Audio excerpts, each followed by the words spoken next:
All yiggity, and we are back, man. We knew they was gonna do what they was gonna do, right?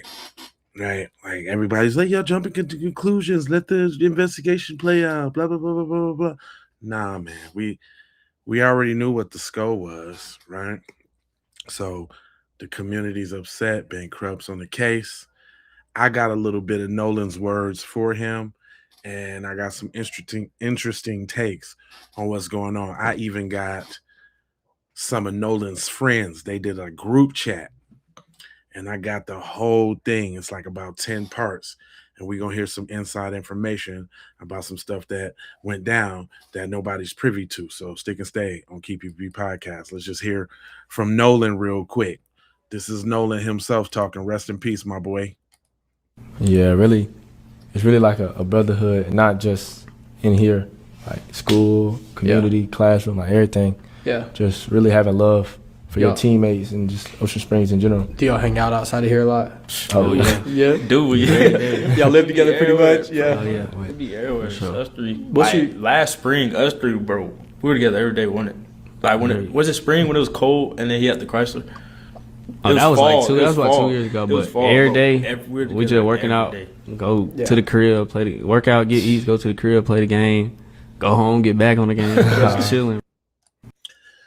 Man, that's sad, man. I think that people live through their voices and the stuff that they record. So I definitely want to give him his shine on the broadcast.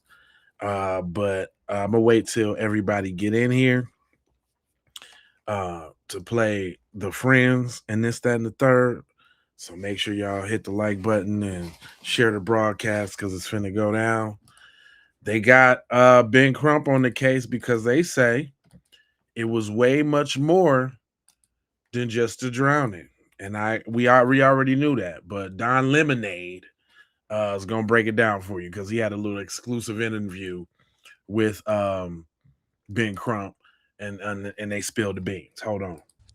Benjamin Crump, who's representing the family in this case, he wants an independent investigation, is also asking for an independent autopsy. They're moving along on that. We got that exclusive information, and we spoke to Benjamin Crump just moments before we went live with this live stream. So here it is, and then we're back after it, and we can analyze. Famed civil rights attorney Benjamin Crump joins us now. Ben, thank you so much. First of all, the most important thing, or one of the more important things, how's the family doing? They are still in disbelief, Don. It's like they say they're in a nightmare and they can't wake up. They still have so many questions as to how their son, who was set on Monday to have his tryouts because he is a Division II college athlete, and this was going to be his year. He was having workouts, he was doing training, and so they know that he was very focused on moving to a Division I program, and so they're just shocked that we're in 48 hours of one of the most consequential days of his life, this would happen. They are just in disbelief. And the reason that's so relevant, Don Lemon, is, there was an alleged argument, and people say that was over things about he was being very clear to not have anything to do with anything that might get in his system because he knew he had his big workout coming on Monday. And so that's why they're like, just not accepting any of this, Don. They are not accepting that their son just died by coincidence or accident. Right. Ben, do we know what that argument was? Do we know specifically if it was Nolan and people with him? Well, we have an investigator talking to some of their friends, and we're gathering information. As we get that information, we will share it because we want to be transparent. We don't want to speculate, but we want to investigate. And that's very critical here. That's why, Don Lemon, we are having an independent autopsy done on top of whatever autopsy was done by the state of Mississippi. We're going to have him flown to a medical examiner in Washington, D.C., where his body will be preserved to do an autopsy to study every aspect of if he had any physical injuries to his body beyond drowning. Mm-hmm. So Benjamin Crump, who's representing the family. Yeah. And you know, if they had to identify the body, that says something too about the trauma that was done to his body, because it was just not even a full day when he went missing and found in the water. And I'm sure he didn't his stuff didn't break up like that. Rigor mortis didn't set in like that yet. Come on, y'all got to tell me something. Tell me something different than that, because I'm not even really trying to hear that. The verdict's out, man. The community is speaking. Ain't nobody feeling what they talking about, but I got the exclusive for y'all. I got his friends. They did this live stream, right? Shout out to Steven Triplett. It says Nolan Xavier Wells' friends expose what allegedly happened during Nolan's last moments on Earth. This is part 1. It's like a 10-part series, so we gonna go through it and listen to what the kids had to say. I'm Jay Lava. I'll scour the internet so you don't have to. Let's go. Alexis. I just wanted to come up here and say that Nolan was my friend, and that all these like stories going around, like even from like our point of view, because we're getting it different than what the public is seeing because we're at the behind the scenes. But they definitely did something to him, and they're all trying to change the story. Everybody that was near that boat is trying to defend all their other friends, and every time you talk to a different person, the story is changing. Wow. Can you tell that to the guy that just left off that just left off this panel? What was his name? He gone. I don't remember. Yeah, I bet he is.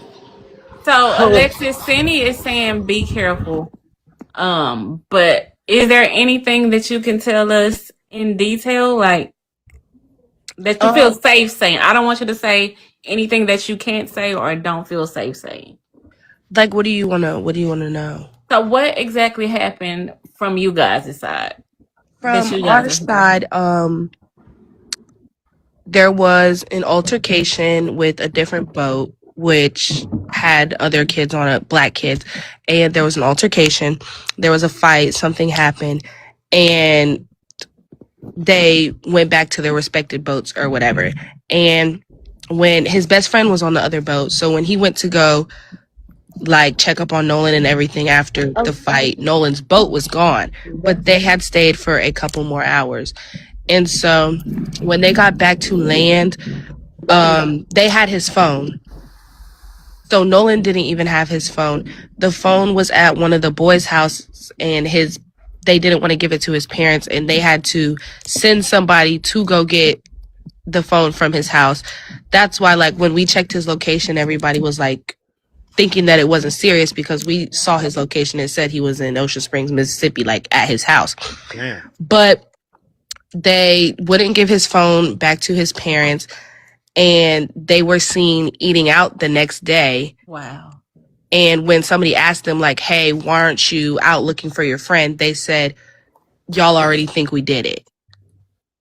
Did what? Exactly. And then also that night, they were seen at multiple parties when they got back from the island around like 7 o'clock. So they still continued to go out that night, knowing that Nolan wasn't with them and that nobody had seen him. Damn.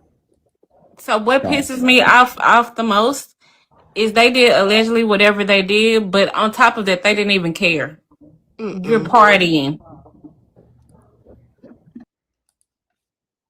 Here go part 2. Alexis. I just wanted to come up here and say that Nolan was my friend. Oh, hold on. I thought I had part 2. And hold on real quick. That all these part 2 right here. Sorry. I'm so sorry. Yes, I'm definitely sorry that you guys. That being said, kids do stupid stuff all the time. That's not stupid. They just didn't care. Somebody being unalive is something stupid. Is you for real? What is y'all talking about in these comments today? Listen. What you just said was stupid. Like, what the fuck are you talking about? So, sorry, Alexis, quickly. You said there was the altercation that happened on the boat was with other black kids. There were other black people on the island.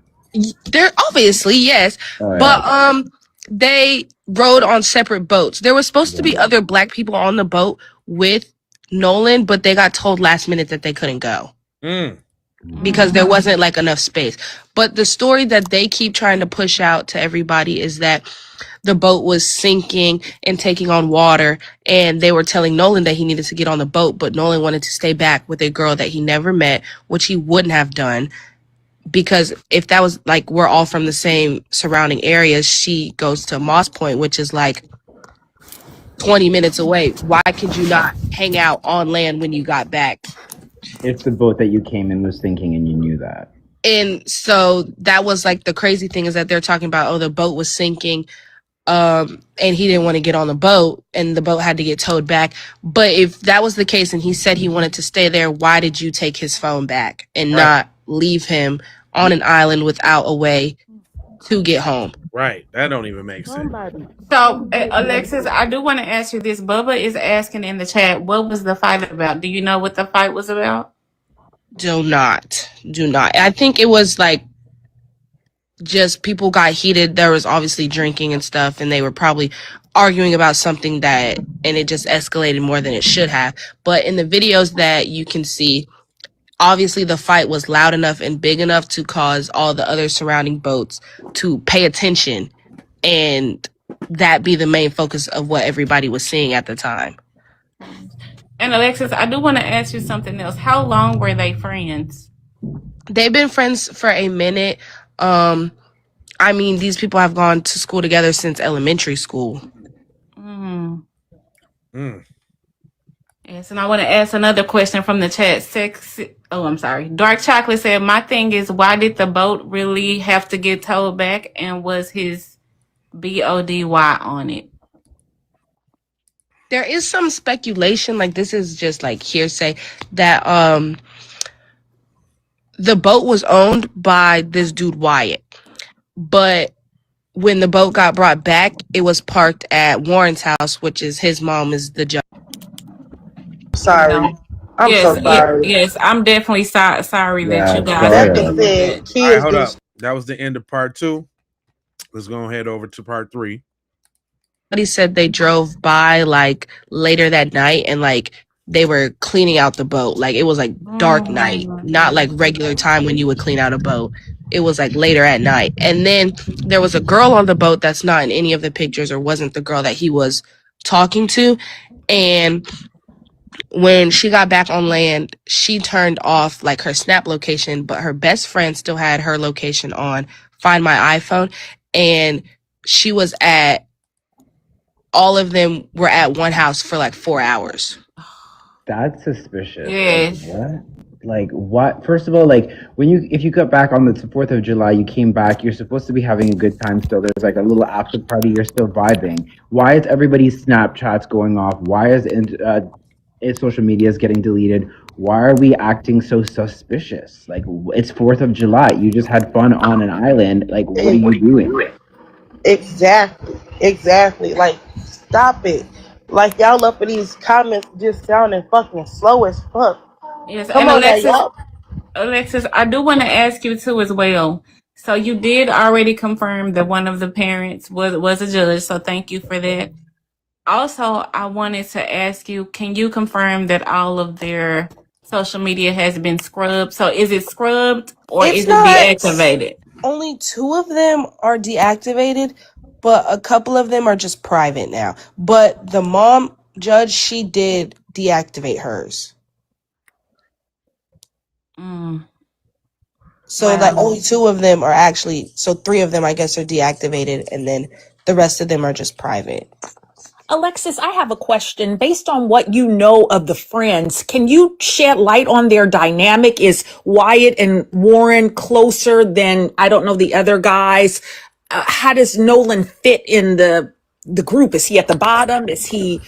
I don't know like their dynamic personally, but like they've all played sports together. Wyatt actually went to my school, so he didn't go to the same school as the other three kids that were in the picture. And actually the picture that's circulating, Wyatt's not even in that picture. Ah, okay.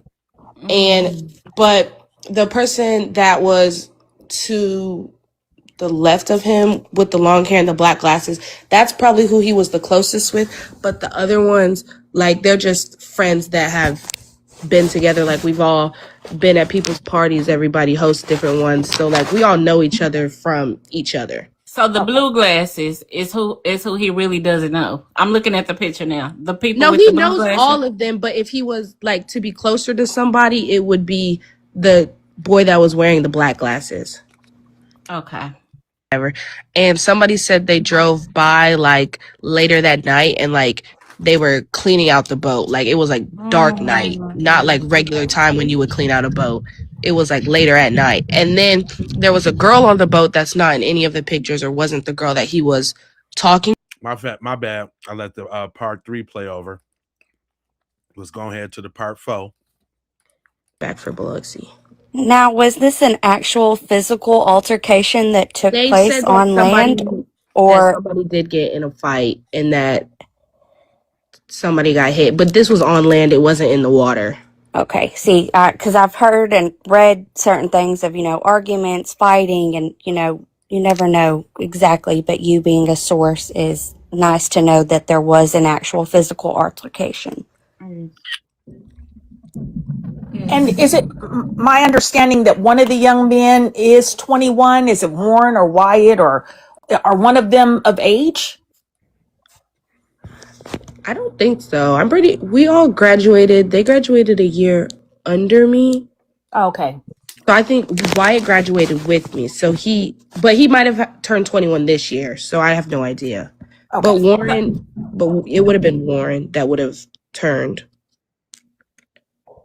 So Alexis, I do want to ask as well. So when there is partying going on, are drugs and alcohol the norm? Drugs? No. Don't say the word. Oh. I would never be at a party with drugs. Okay. Alcohol. I'm talking about for them. For them, do you know? Maybe if they did it secretly in a bathroom or something, but that was never like something that would be brought out publicly. But I definitely, like, as all these people have gone to college, that has become the new norm. Okay. But alcohol, definitely. I have a question. Yes, go ahead, Kristen. So the judge that you said that she removed her social media Mm-hmm. said is this the same judge that the boat was at her house? Yes. This is also the same judge that didn't grant access to the lady that got she asked for permission to do custody exchanges with her kid at a police station and she said no, and then the baby daddy unalived her. And then also she's the same judge that told Aubrey Wyatt's mom, the 13-year-old that unalived herself, that she couldn't post on social media to speak her truth. So Alexis, I want to ask you one question. And the phone was at this judge's house, right? I'm not sure where it was, but it was on the boat, but they were not trying to give it to their parents. Because I'm asking because if they were scrubbing the boat, and I have to say allegedly, then done they may that. have scrubbed the phone too.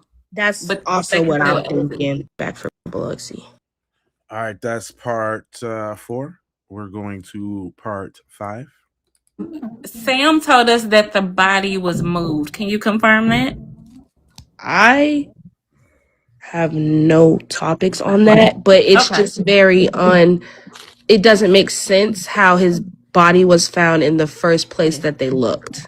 Yes, and the reason why I'm asking that, because if his body was moved, they could have used his face to unlock it and then put him back. That is also true. Yeah. Unfortunately for them, digital footprint is a bitch Yes. and it can be dug up. And I think Snapchat is going to take it all down because that's where all Yeah, the evidence is. his brother right now is literally harassing people and texting them and trying to set the story straight. Some of I don't know his name, but the last name Seymour, his mom is texting people trying to tell the story. But each time they tell the story, it's different from each person. I'm sorry. I got a question because you said that they was going around and they were saying that the boat was sinking. So if that's going along with the dialogue and that's how he drowned in GTA, wouldn't the boat wouldn't have been deep in the water just as he was drowning? Like how? I'm confused. That's what we're trying to figure out. They said that the boat was sinking and that they had to get it towed back, but how would it end up back at his house? But what I'm saying is, like, was it all? Because I'm thinking like the boat would have been deep in the water since he's drowned in GTA. That doesn't make sense. No, I think the way it works is like when a boat it sometimes collects water when it's out for too long, if there's like a small hole or if the waves are coming, the current is coming up too high and splashing water into the boat, it'll collect water and kind of like weigh the boat down. So in that case, you've got to take it out of that area to a place where the current is less high so that it doesn't actually sink. So the boat wasn't necessarily sinking. It was just collecting water from what I know. All right. And Dark Chocolate is thinking like me. She said, I believe Nolan was on the boat. The boat never sank. This was a cover up. I definitely agree with that. That's what I'm getting to because That's what I also think because his best friend was on the other boat that had like the altercation or whatever. And when the fight and everything happened, they went to their separate boats. It's like devastating. They went to their separate boats, and when his best friend said he went back to like go check on him and see how he was doing, their boat was gone and they had stayed for a couple more hours. So if you were you wanted to stay back with this girl or whatever, and you didn't have a ride back, wouldn't you have asked your best friend to ride back with him? And because Sam told us that the body. All right, that was part 5. Let's go head over to part 6. And he never saw him the rest of the night. And also the girl that they said was that he stayed back for was the boat literally directly next to them. So how did each side say that they thought they were staying with each other but nobody saw him?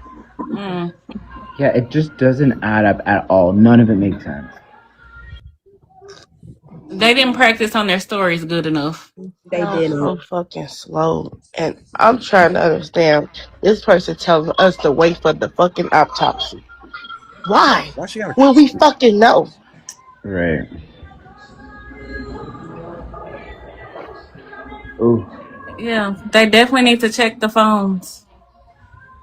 But Alexis, I definitely want to thank you for sharing that information because you definitely didn't have to. I definitely appreciate it, and I can't say I'm sorry enough for you guys' loss. You guys shouldn't be going through this, but that's why we talk about topics like this, because if we don't talk about it, it's going to get covered up. Right. Alexis, another question. Are people like gathering in his name there? Are people like doing things, or is there any sort of like community outreach or stuff that's happening there for him?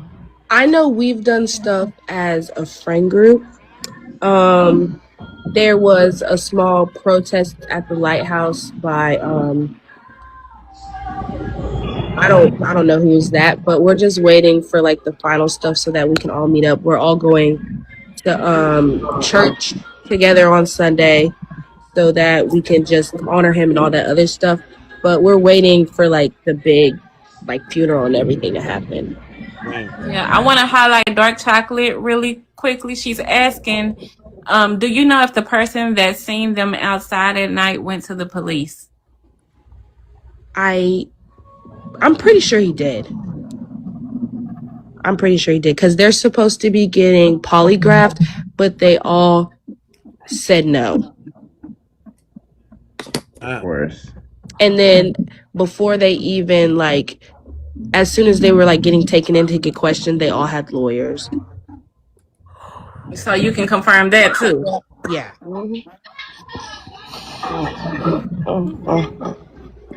So I do want to ask you back about this judge. I know you gave us a little bit of insight. Is she known around you guys' city and town as being dirty? I don't know her. I just know of the three. Well, this would be the third instant that she has like messed up for the black community. But I know her kid, and he loves to say the N word. Wow. Part 7, y'all. Here we go. Hey, We know there it that is. is so man. Jeez. I mean, wow. God. So I do want to ask you too, Alexis. Have you been to the police? No. All this stuff that like I'm telling y'all is stuff that like we've talked about like as a whole of people that have already said it to them. Okay. I do find it interesting too because if you were one of his friends, I'm curious as to why the police hasn't even reached out to you for anything, for any information. Because I'm telling you the stuff that we've been told by people that have gone to talk to them already. I can't stand people like you. Okay. That makes sense. Y'all see this, y'all? Does anybody else have any questions? I know the story is very is a lot, but Alexis has definitely given us a lot of information. Does anybody else have any question? Crypto Boy saying, why would they? She wasn't on the boat. Crypto, when things happen, people do talk. And yes, Bubba, it is hearsay. Yeah, I guess the person who owns the boat would have all of the information, the driver of the boat. And obviously he's not going to say anything because he's lawyered up, which is really suspicious because if that was your friend, you'd want to just like say like, yo, this is what happened. Like, so it's kind of like, I don't know, man. It's very sad. Very, very sad. My condolences though, Alexis. Sorry that happened to your friend, and I'm definitely following the story all the way to the end for sure. And hopefully everything over there is like, I don't even know. To Raven. That's what we want. That's what I'm trying to figure out. It's so many questions. I'm so confused. Well, she got the Yes, baby. and I know Alexis won't have all the answers. She can only go off of what she was told. But it's definitely a lot. It's definitely, in my eyes, enough for the judge to be investigated. And definitely recused from any part of the process. My biggest fear as a 51-year-old woman in California is that they will cover up, just like the Black Sleuth said. There are going to be two independent autopsies. There are going to be two different, outcomes. There are 9 of us in this chat. And if this case were to be prosecuted, it's not going to be amongst people like ourselves. Damn. Is she a prophet? Because she damn near calling it. Ages to come to, they're going to all come to a conclusion that these young people will get off. And that's just what I believe. So Candy Girl is saying, Alexis, be careful. Judges control a lot and can get off who they want to. So definitely be careful. Definitely just be careful. But I can't thank you enough just for the information, because we've been saying from the beginning it doesn't make sense at all. And just thank you for confirming some things and just feeling safe enough to do that. So definitely appreciate it. Right. You're welcome. It still doesn't even make sense to all of us. Yeah. I'm trying to understand, like, so if he was left with the friend, with the girl, what happened with her? Like, it's so. She was the first confusing. one to go to the police. She was the first one to like say everything. She was speaking up, all this other stuff.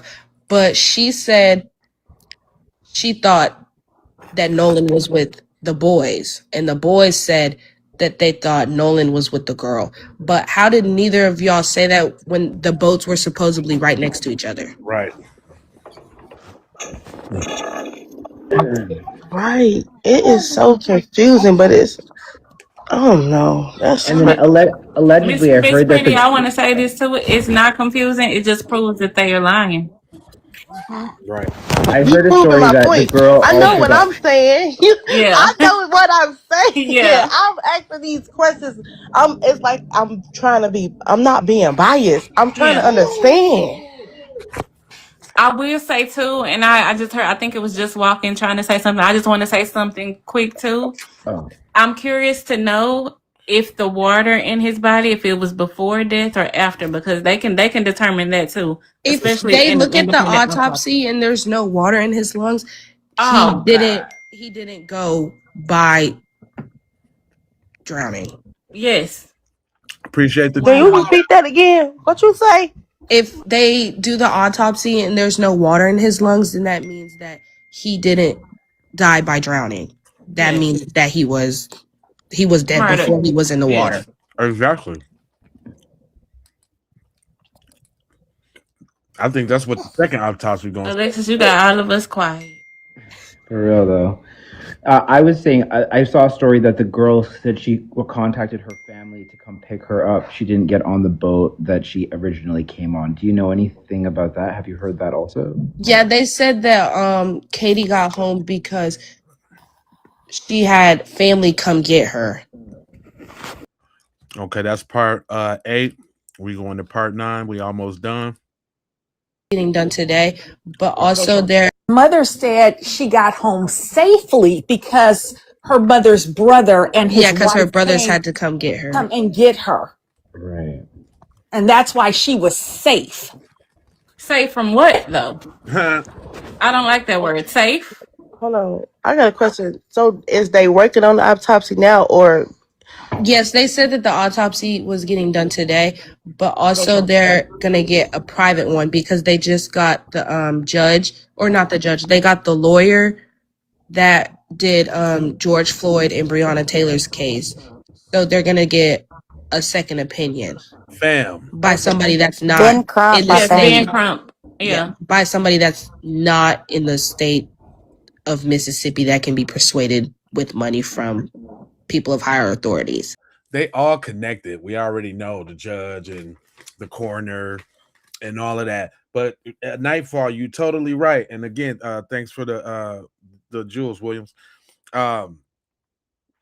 If they did, that don't even make sense. You don't. The boat's not going down. Your homeboy's not staying with the girl. What? I'm finna leave. Y'all go ahead, man. I'm gonna go ahead and make sure she all right. I'm gonna just chill, make sure she cool.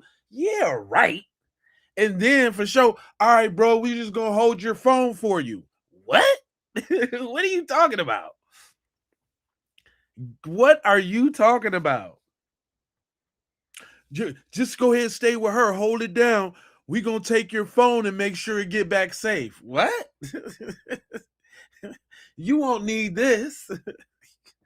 What?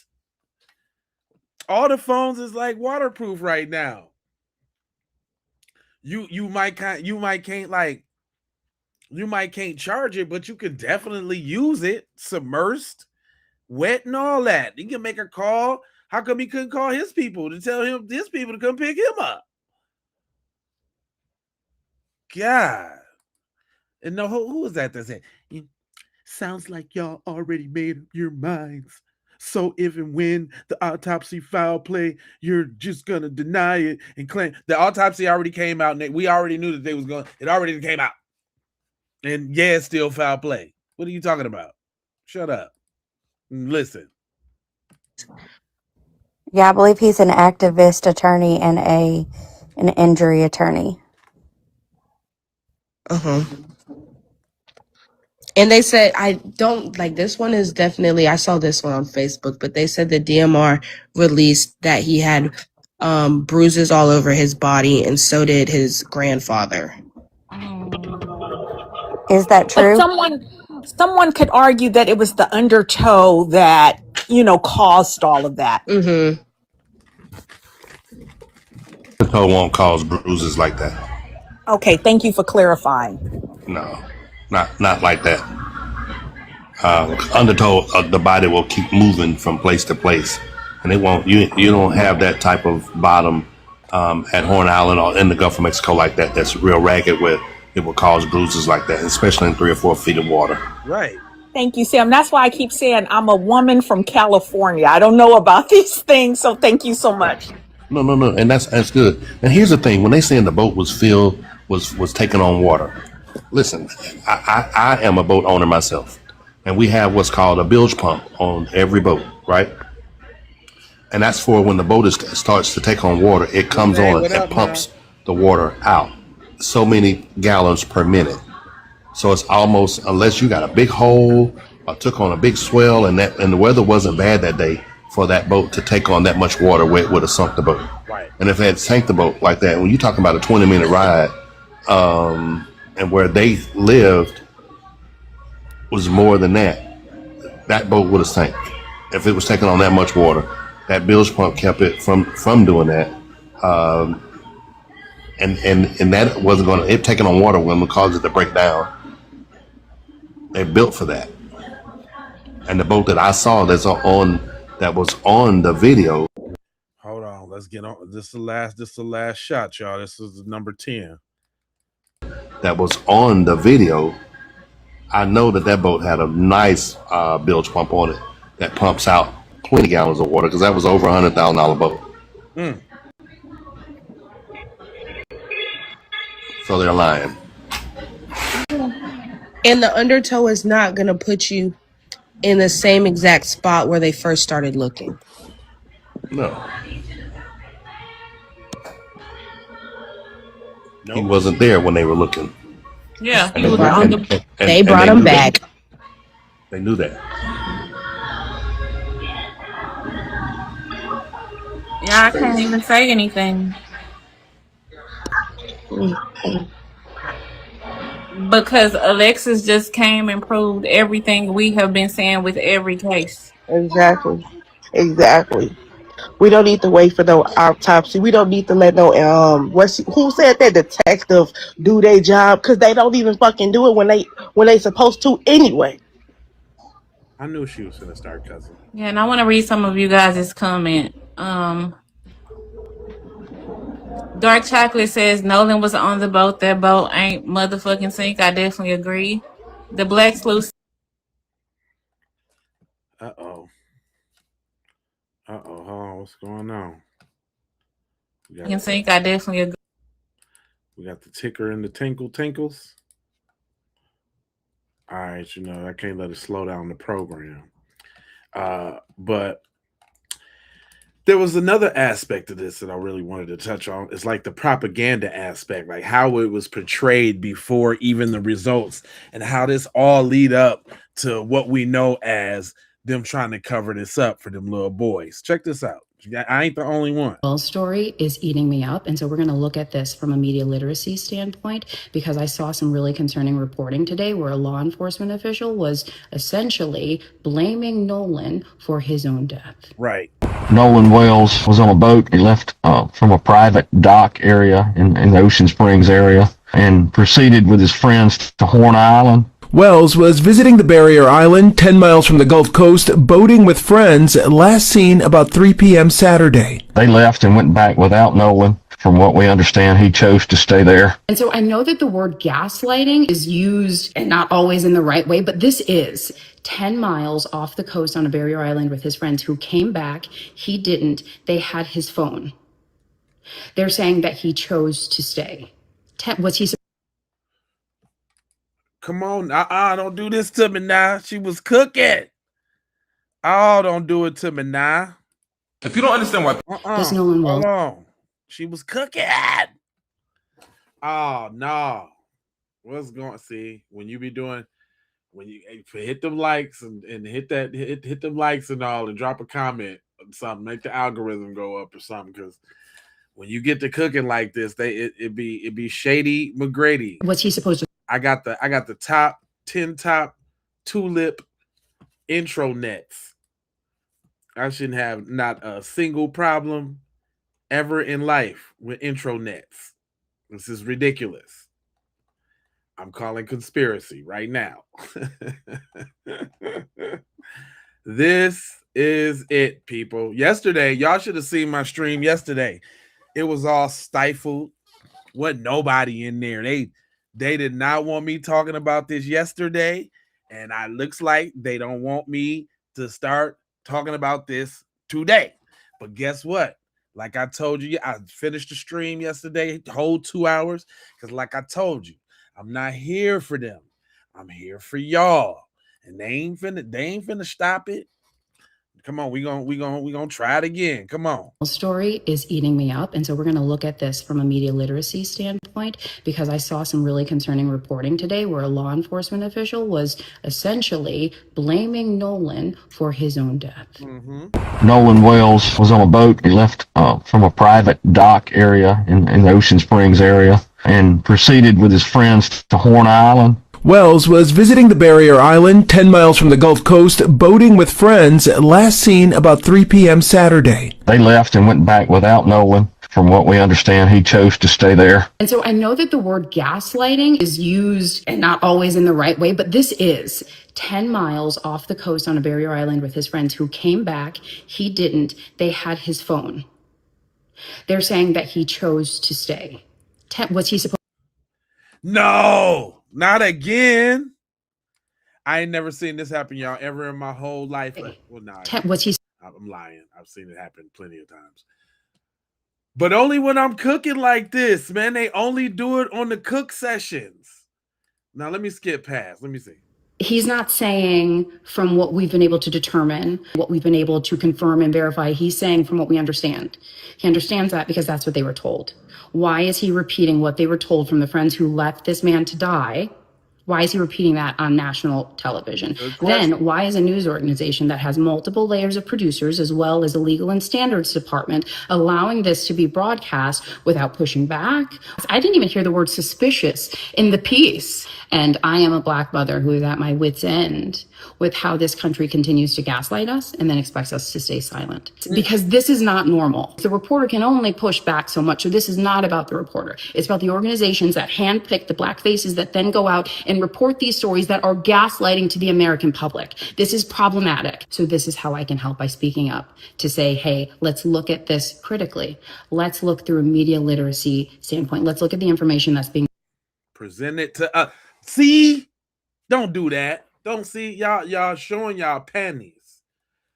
Y'all really showing out right now in the midst of her cookout.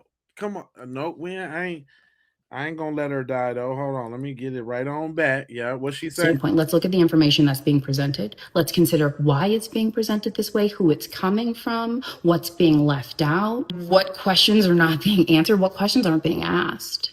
This is not okay. This is not how this story should be being reported out. This is the impact of seeing Black and brown journalists systemically laid off, fired, not renewed. Please tag some of your favorite independent journalists below, especially independent Black and brown journalists. Okay, you lost me with the brown there, but I get the message. Gosh, I hate when they do that. I hate when they be cooking up and then they sprinkle a little bit of brown in there. Like, where'd that come from? Just talk to your people. Just talk to your folks. Jeez Louise. Anyway, listen, man. It's not just us saying it. Oh, heathens in my chat, you little devil heathens. I already know about y'all. But the good thing we got Renee and a couple other people over there giving y'all the beeswax, right? Nightfall up in here, smacking y'all down in your whole grill. You dig what I'm talking about? This boy say he got a black son and he got a message. Black people, you have got to teach your kids, especially your kids that are hanging out with rich white kids. That is not good. You gotta stop letting them hang out with rich white kids. Now, see what I don't like about this message, right? I be trying to let it play, but I can't really let him get away with that. Like, I hate when they be trying to speak up, but then, you know what I'm saying, separate themselves from the group. Like, not me. It's them rich white kids over there. You can't be messing with them now. It ain't me. I'm broke. I ain't got no money. But you can't be messing with them kids, them rich kids. Man, I don't like when they do that. But go on. This Nolan Wells situation never should have happened. The parents of Nolan Wells should have known better than to let him hang out with these kids. I agree. I have an older son. I'm not saying it's the parents' fault, but I'm just saying it happens all the time. My older son is half black. He looked more black than he did half. We as parents. Did he say he looked more black than he did half? I ain't never heard that. Have you ever heard that before? Have you ever heard he looked more black than he had half? I ain't never heard that. I ain't never, ever, ever heard that. He said, I was on Horn Island that day. I go there almost every weekend. Is that right?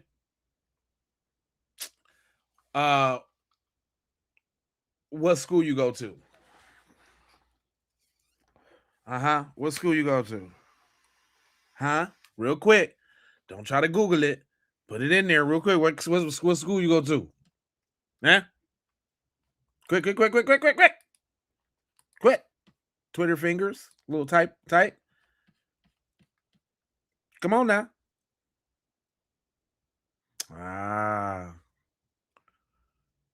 Oh, you're 50.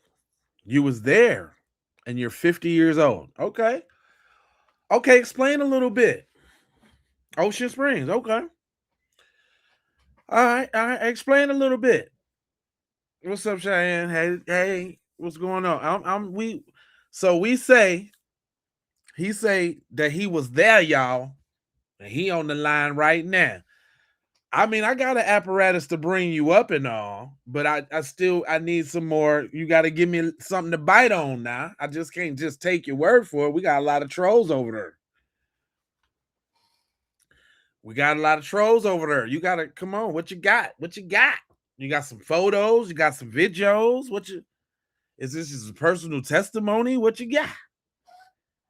I'm trying to give you a shot. You typing like you're 50. Come on now, brother. You got to hurry up. And D Fish one. Okay. So you fishermen over there in the watery part. All right. A little credit. You got a little something going on for you. No picture on your profile, but all right. Come on. What you got? He said, you should learn how to speak, guy. No one takes you serious. Listen, brother, I'm not talking to you, okay? Who doesn't know how to speak, man? I was raised in Minneapolis, Minnesota, bro. What are you talking about? I can speak however I want to speak, bro. But I ain't talking to you, nigga. Fuck out of here. Your little beanhead ass, nigga. Talking about you should learn how to speak, nigga. You learn how to type, nigga. Learn how to go make a space about something that is relevant to your community. I know you ain't know. I don't know how to talk, and you from Philly with them Jones. I know you're not talking about. I'm entitled to talk the way I want to talk, brother.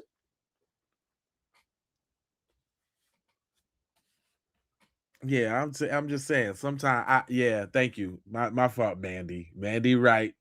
I've been trying to stop cursing and all that, and you done got me out my character, homeboy. He said, we all leave from the same boat ramp. Often kids ride out there with one group of friends and come back with a different group. Okay. I'm not an internet tough guy. You just getting checked when you come on my program. That's just how it happens, bucko. I'm not a tough guy.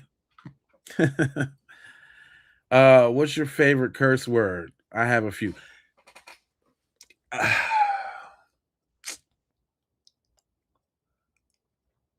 I think shit is it. I say shit. Everything is shit. Shit is my favorite. Shit is my favorite. I'm gonna go ahead, guys. That's my one. Oh, that's my one. Ronnie, what up, cuz? Dre, what up? What you fam? I mean, yeah, it's just, hey, we're over here and we doing what we do. And he said, I'm sure all of his friends were there that day. It's a big hangout spot. But yeah, bro. But this one I'm saying, D Fish. I don't expect. See, and this is one thing that I thought everybody should, that I was surprised with, that everybody expect another culture to be raised like them and making sure everybody get back when they get back. Y'all must ain't did as many as news stories as I have, because I know these folks and I know that is not on it. Boy, let something happen to you in the cave. They finna bounce on your ass. You seen them cave stories? You seen them scuba dive stories? Something happened with one of the people. Matter of fact, they got a rule. They got a rule: when you cave in, when you dive in, get yourself out, leave your mans. It's done. It's over with. If they start panicking the slightest little bit, if they ackle, you're done. It's over for you. So I don't know why people had this like little sense that, yeah, when you go with the homeboy, you're supposed to come on back with the homeboy. And ain't nobody's supposed to leave the homeboy. Man, they ain't thinking about that.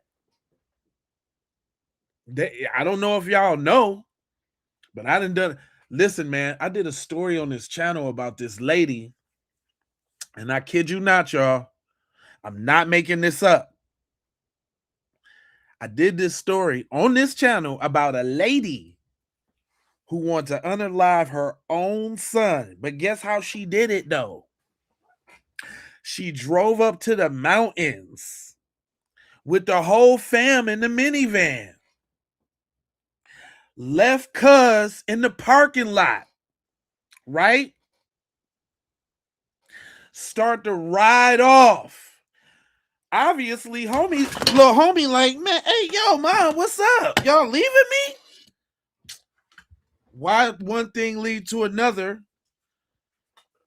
Little homie, unfortunately, end up under the tires. I'm not kidding. But that's not the end of the story, though. That's not the end of the story, though. After homie, unfortunately, ended up under the tires, right? They collected him back up, put him back in the minivan, took him to the crib, and finished it off there on the smother side of the game. I'm not playing. If I'm lying, I'm flying. The story is on this channel, is what I'm trying to tell you. There's another story.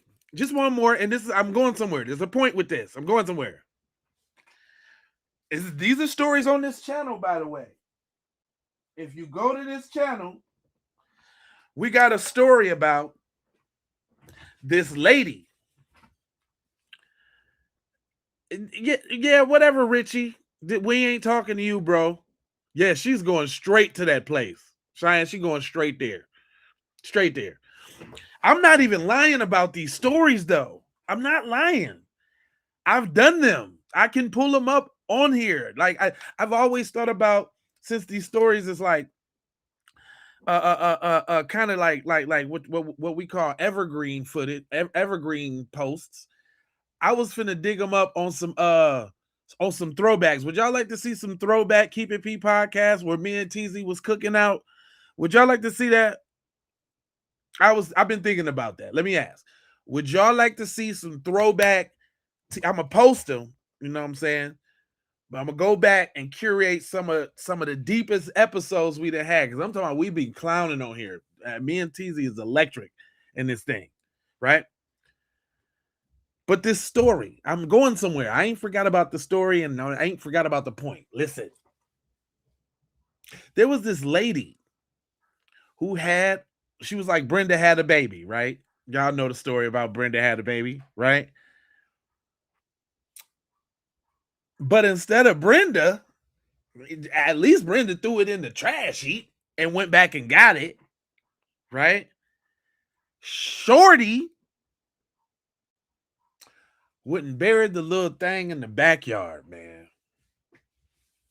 And then tried to front to her parents and the people like she was she was good, wasn't never nothing. And I say that to say, man, everybody like, man, how y'all gonna leave him on the island? How y'all gonna leave him on the island? All right, you out of here. You're done. I don't know what that might be. That might be getting my channel, my thing blocked off, man. I can't let you do that, brother. You got to get on up out of here, man. Yeah, you got to get on up out of here, dog. Let me go ahead and add you to the list. Matter of fact, if I got any mods in here, y'all can get Billy out of here. He's a nuisance. Anyway, and usually I don't even do nobody like that. But see, when you get to doing this trolling and you know what I'm saying? Come on with that, dog. Just talk and say you're a little stupid. You know what I'm saying? Just say your little dumb stuff you're gonna say, but don't be getting the spam in the chat. Yeah, y'all can get up out of here with that. Right? Anyway, I say that to say this, man. I know y'all don't like hearing about your little devilish deeds. Oh, hold up, y'all. Real quick, since I got everybody on here, go head over there to the J Lava on Facebook. You know what I'm saying? You get a little close to the boy. But go over there, because I'm Petty McDaniels over there. Every day is a new devil. So what it done today? Because see, now y'all done pissed me off and I gotta make you mad. Because they're mad over there, super mad over there on Facebook, right? So we got the new hit song called Them Devils. I'm gonna play a second of it for y'all on the copyright side of the game. You're some damn devils. It ain't no other way. FBA on code. Okay, that's it. That's all I can play. But as you see, they all getting turned into their true form. Listen what they all getting turned. That's Ashley Lee. The one whose son was last with Nolan Wells. She's a devil today. I don't care. Guess what? This dude, he done punched a pregnant black woman in the face multiple times.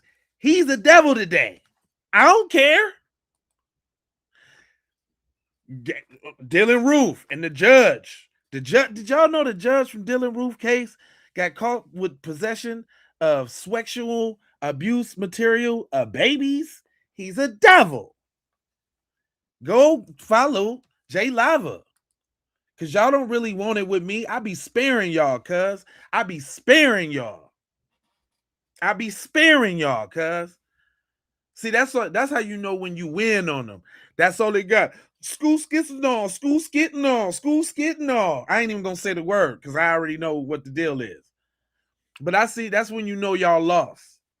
And that make me feel good too. That let me know I done stepped up to that level where I got the automatic devils that come to my joint and just wild out. Thanks, devils. I appreciate y'all. But that's why I'm gonna continue. Look, the cop that this corrupt Massachusetts State officer named Michael Proctor, text messages leaked showing him encouraging his officers to respond slowly to a crash because the victims were black. He's a devil. That's right. That's right. I know y'all don't like when we be calling y'all out like that. I know you're like, man, what's wrong with these Negroes? They're just so bold these days. They just don't care about our feelings anymore. They don't care when they say bad things to us. No, I don't. You're a devil. You're a devil. You know that? You're a devil. Jake Lang, y'all boy, devil. Yep, that's his true form. Devil. And just best believe the soundtrack is right behind it, too. Now that I got that off my chest, Now that I got that off my chest, let me play the guy I know y'all hate. Y'all hate this dude for some reason. They call him White Guilt Sam. Y'all hate him, but Sam be coming with the facts. Tell him, Sammy. Secret Service Sam here with an update on the Nolan Xavier Wells case. Now, the sheriff, John Ledbetter, went on ABC News and had this to say. Wells was last seen on the northwest tip of Horn Island on the afternoon of July 4th. Officials said he was on a boat trip with friends when they left without him. From what we understand, he chose to stay there. Jackson County Sheriff John Ledbetter told ABC, adding he doesn't suspect foul play. Authorities believe he drowned, but are continuing their investigation, according to the outlet. That's devil. Wait till I find this sheriff picture. Wait till I find this picture. He gonna be a devil too. I'm telling you. What you mean? No, y'all don't even, y'all halfway just woke out the bed and brushed your teeth and they talk about ain't no foul play. What are he talking about?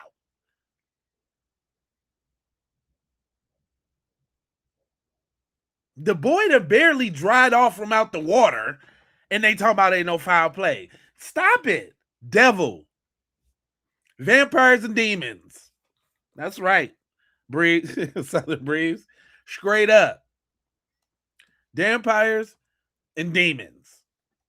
But there's more. Go ahead. Tell them, Sammy. It just seems so suspect to me. They're going to try and bury this whole thing. They're going to call it an accidental drowning. What I don't understand is who would stay on Horn Island when you're on a boat? Who would ask to be left behind? And These are simple questions now. These are simple questions. And if he ain't even tapped abroad yet, he don't even know her. She from a different school. No, you guys go. I'm gonna stay here and make sure she. Nah, cuz ain't did that. He ain't did that.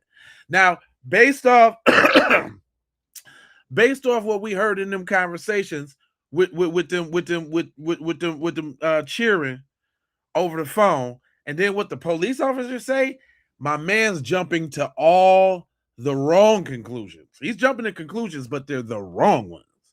No foul play. Come on, bro. What are you talking? What are you talking about? Huh? Tell him, Sammy. See, y'all don't like Sam. Sammy busting it down. Just catch a ride with somebody else. That is not how boating works. If you've ever been out on a lake, out on a river, you never ditch your boat to go on another boat. And never. I wouldn't do it. That's just like the car getting home from the club. And even if you got some box, I repeat, even if you got some box on the men's side of the game, fam, what's up? What you finna do? You finna woo. All right, well, hit me up or woo. You know what I'm saying? Like, y'all leaving now? Okay, she riding with you? Oh, okay. Well, where you going? To her crib? Where she live at? Yeah. All right, hey, fam, tap in with me. Let me know before you even get down.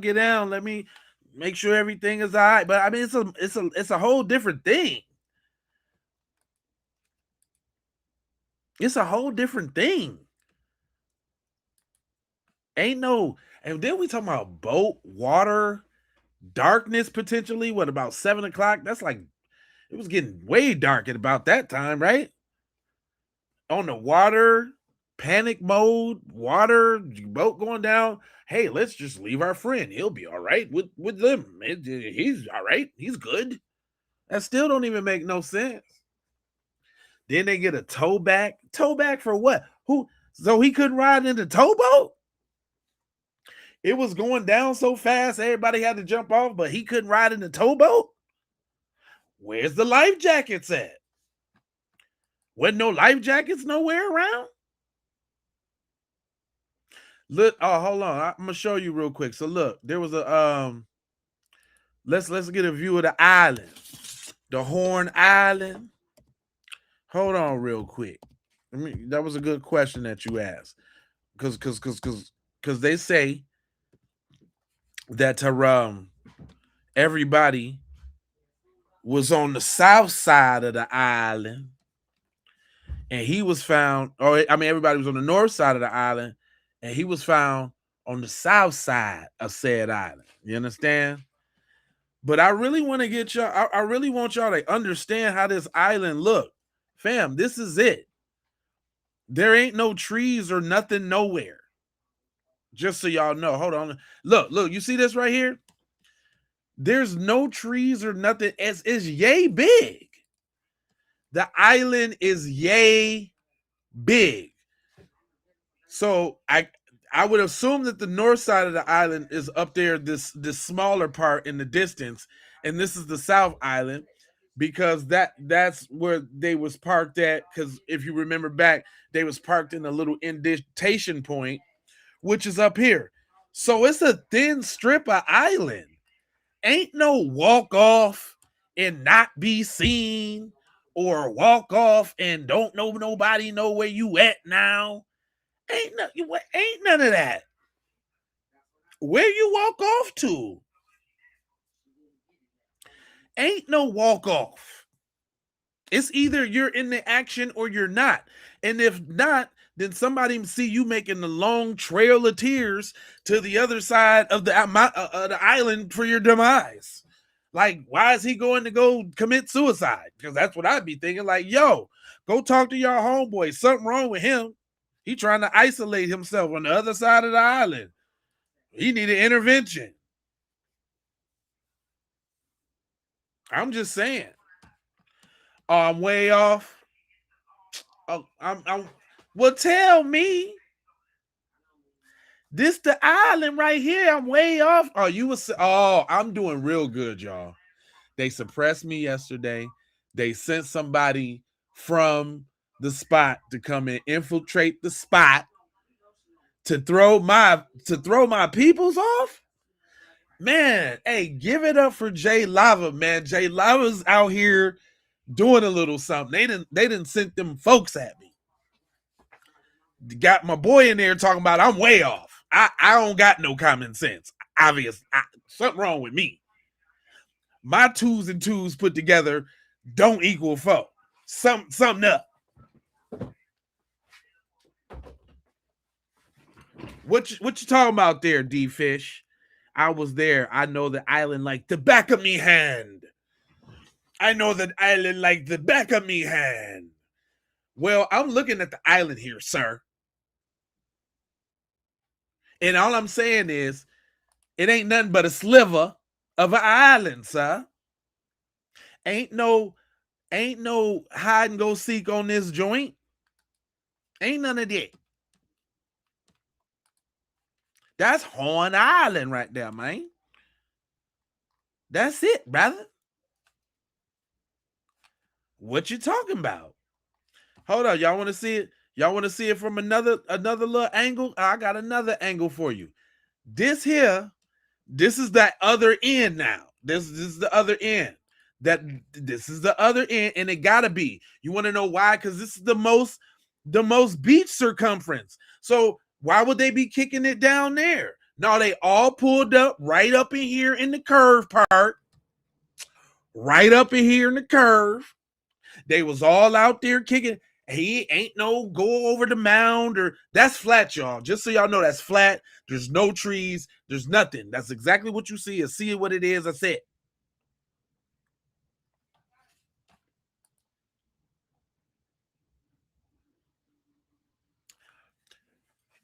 Obviously, he didn't have no other friends that was there, fam, because his other friends didn't make sure that he got home. Drunk or not, high or not, whatever, fist fight or not, he didn't have no other friends on that island, sir, because he did not make it home, bro.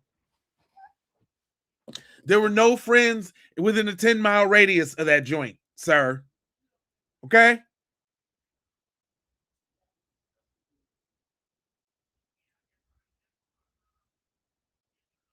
I'm just saying. I don't know. Ain't no friend around there. What you talking about? There's some friend. Ain't no friends around there. Anyway, like I was explaining to my people before I was so rudely interrupted, this is the island right here. He drowned. Listen, fam, you ain't finna tell us that. That's not If Nolan voluntarily stayed behind, why didn't they turn around to take him his phone when they realized they had it? Great, exactly. That's what I'm talking about. That's what man. You're not finna get me to believe that somebody left, that a friend left some. This island's 10 miles out, y'all, on boat. 10 miles, you can't possibly even swim that. This is 10 miles, only boat access.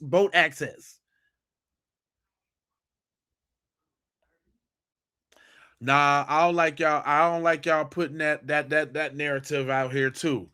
How was it some gay stuff, bro? How was that? Hey, listen, Jay Lava's doing a good job. Hit them likes, subscribe if you have not, because they are sending folks over here at me to sway our opinion, to tell us what it ain't really is. We don't know what we talking about. Nope. Y'all don't know what you're talking about, you little nigglets. You little nigglets don't know what you're talking about. It was just a good old unfortunate drowning, and it was horseplay, liquor involved, and he just unfortunately drowned guys, and you just got to deal with it. No, I'm not doing it. I'm not doing it. Not only am I not doing it, no, nobody else is doing that either. No, nobody else is feeling doing that. Because we wasn't, you trying to make it seem like we were shocked. We was not shocked. Tell him, Famo. This is my boy too. He be coming with the metaphysical on the divisible, on the metaphysical and the divisible and the risibles. He be on the metaphysicals and the risibles.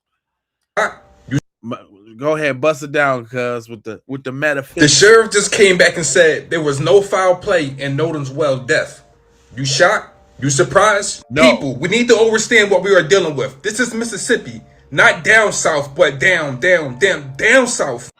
I just noticed that cuz got that music behind him. I can't stand when they do that. Boy, you're trying to make my run short like leprechauns, boy. What's wrong with you? You're trying to put me in a jam. God darn it. He had some wisdom too. I was gonna let him cook, but he got that sour sop up in this little recipe, and you gonna warn what I got going on here, boy.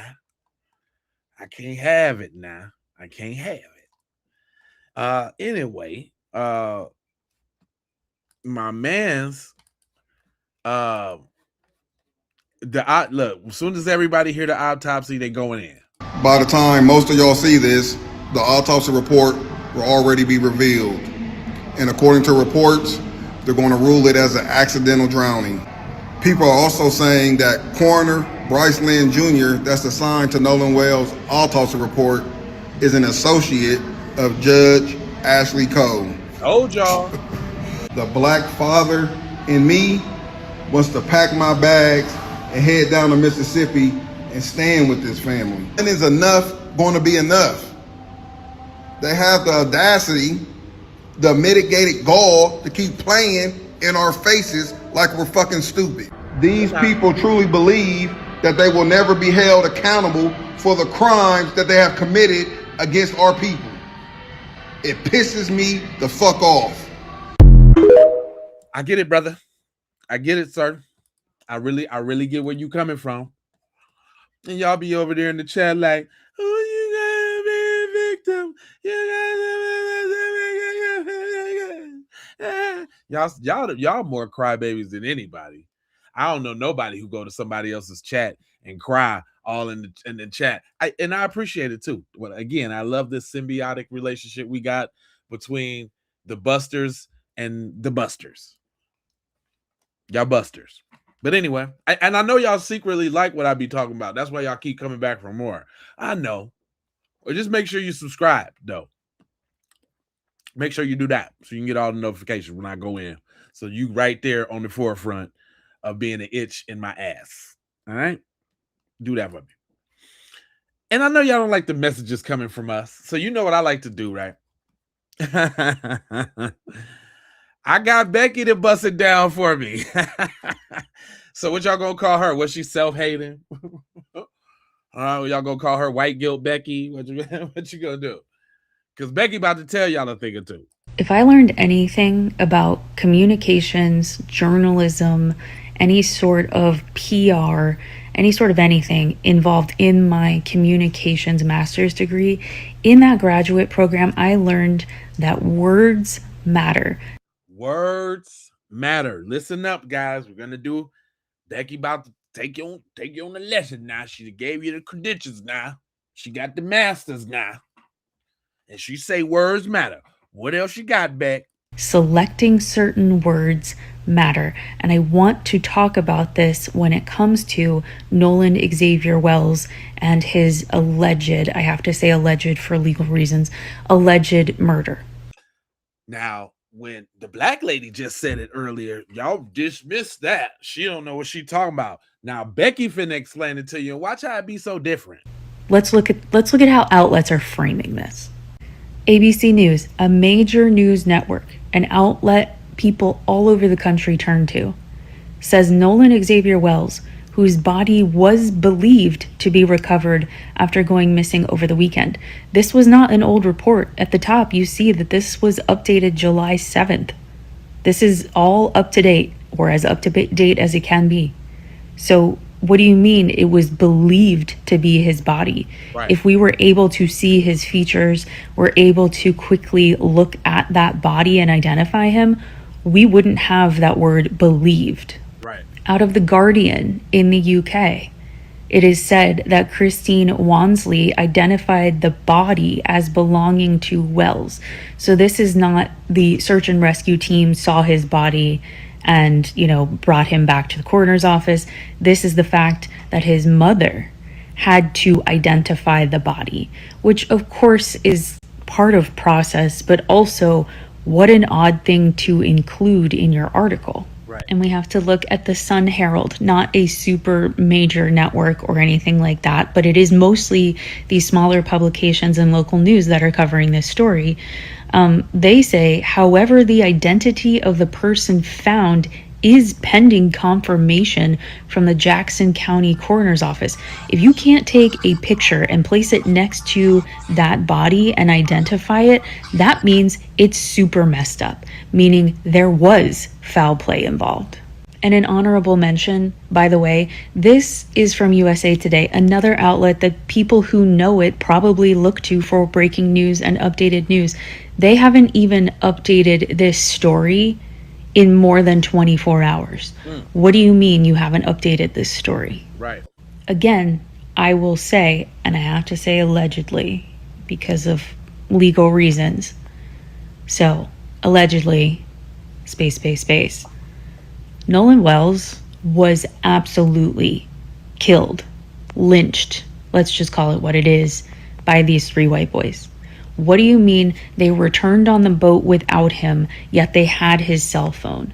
Did you hear what she had to say? Straight down the middle. No equivocations. Just good old clear-cut case of murder. Lynched, let's just call it what it is, by these three white boys. What do you mean they returned on the boat without him, yet they had his cell phone? They say he was talking to some girl and they decided to leave because they thought he was going to go back with her. What do you mean we don't know who this girl is? Like, where is she? What is her story? Let's also consider the fact. Well, if you was watching the Keep It P podcast, you would know that already, like yesterday. See, because I had... But see, you ain't watching the Keep It P, and I understand that. That these boys came back to shore and immediately deactivated their social media, lawyered up, and apparently somebody's parent is a judge or in law enforcement or something, and those people had been in comments, in DMs, saying, please stop talking about our sons this way. And then in one comment, the one guy's mom says, I've been advised not to be on social media anymore. They're trying to cover this up, and it's clear as day. And anyone not questioning this further and anyone not tapped into this story needs to be.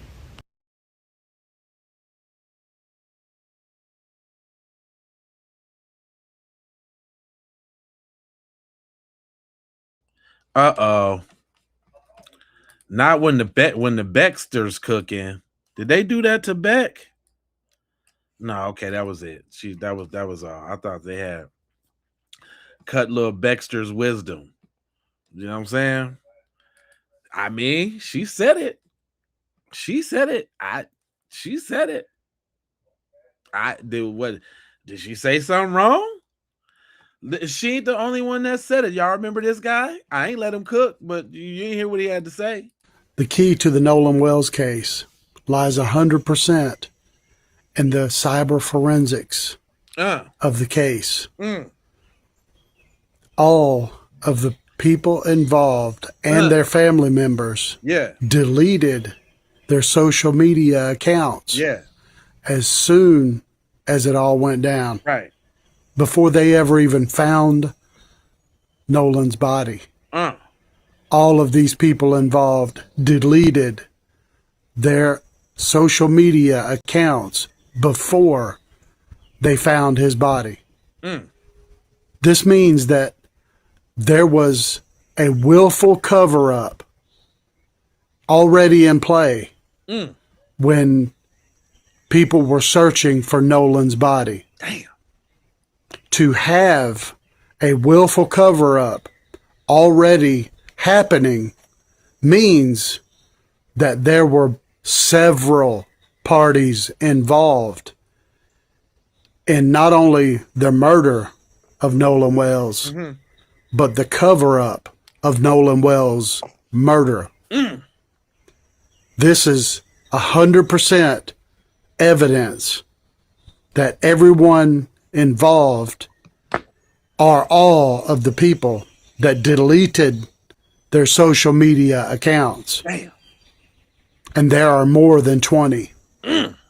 So that means that more than 20 indictments need to be laid down to these individuals. Damn. And every person that deleted their social media accounts will face charges for Nolan Wells' murder. God loves you. I love you. Damn, thanks for busting that down for us, Jace. Jace came with the mace in your face. How you guys like that, huh?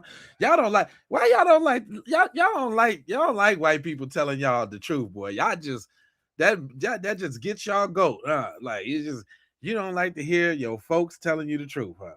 That's what's wrong with you. That's your problem right there. They be trying to fill your ear up with some good stuff, and y'all, you don't want nothing but the negativity, boy. And that's your problem right there. That's your problem.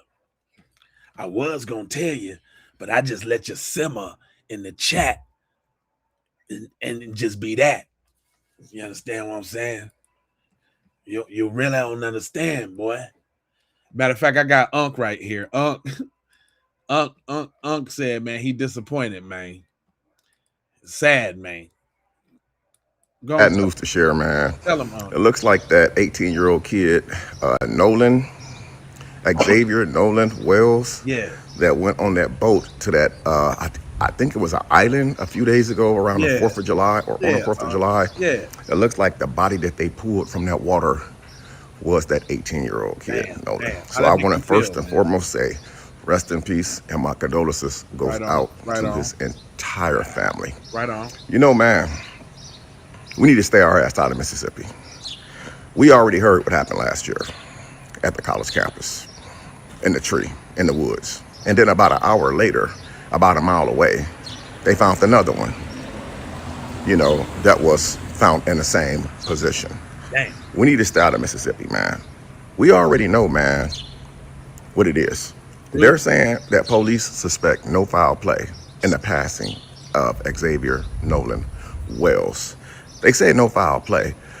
In my opinion, doing an autopsy is doing an autopsy, but I also find that when a family asks for a second autopsy on their loved ones that passed away suspiciously, that they always find something that's very, very questionable.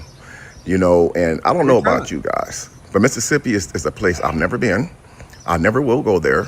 I never will travel through there. The farthest I think I went to Mississippi was passing over the Mississippi River, passing over a bridge, going to Indiana. And that's as close that I'm ever gonna go because ain't nothing changed today from back in the 40s and 50s. Ain't nothing changed, man. Right. Ain't nothing changed at all. It's just people have laws that they have to abide by. And just because we have laws that we got to abide by, don't mean everyone follows those laws. Right. Now, they saying that there was no foul play involved, allegedly. I have a whole different perspective and a whole different opinion on what I feel that happened to Xavier Nolan Wells. But see, my opinion don't mean crap because once I get my opinion, my video probably will get flagged or removed or taken down. So that's why we use the word allegedly. We all know what it is. Right. That boy didn't just die. He didn't just drown, man. Come on, he had 4 people with him. Some are saying that he left off with some girl. Some saying that he was with the boys. There's all type of conflicting stories. Will we ever get to the truth? No, we won't. But I believe that the family needs to do a second autopsy. Now, in the first autopsy, they automatically do it for free. The second autopsy, if a family requests a second autopsy, you usually have to pay that money out of pocket. In my opinion, I believe that it's definitely 100% well worth doing a second autopsy, no matter what it costs. It couldn't cost that much money, what, a couple $1,000, maybe not even that. The person already deceased. But y'all let me know in the comments, man, what y'all think of this Xavier Nolan Wells situation when they say. I get you, fam. You know what I'm saying? But you know what? It comes a time in the program when I gotta address the busters in my comment section, man. And when I do it, it don't feel so good. So I enlisted one of your homeboys because you know what? I scour the internet for these videos, but I make sure I tuck one to the side for y'all, just for y'all.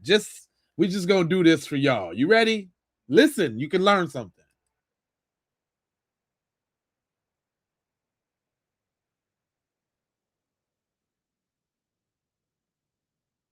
The Mayo Sapiens. He's talking to y'all. You listening?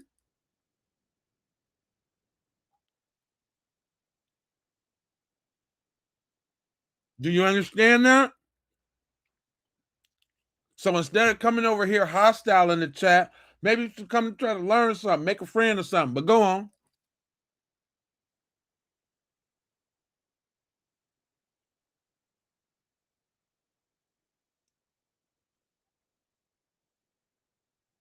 That's all.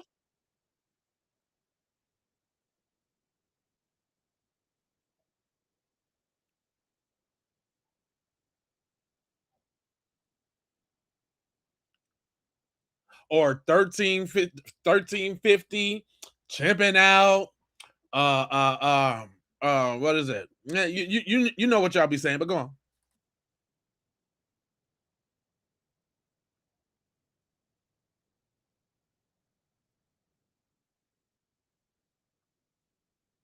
That's the problem. Boy, I told you had a problem, boy. You wasn't listening when I tried to tell you had a problem. Now, my boy, Chaz, telling you got a problem. Boy, you got a problem.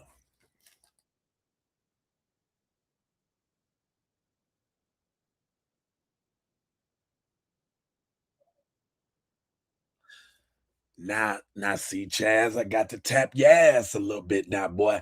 Don't you get on here talking all that blackity black and slip the brown in there now. I see what you did there, boy. Even in your message, you don't want to let black people have nothing by themselves, huh, boy?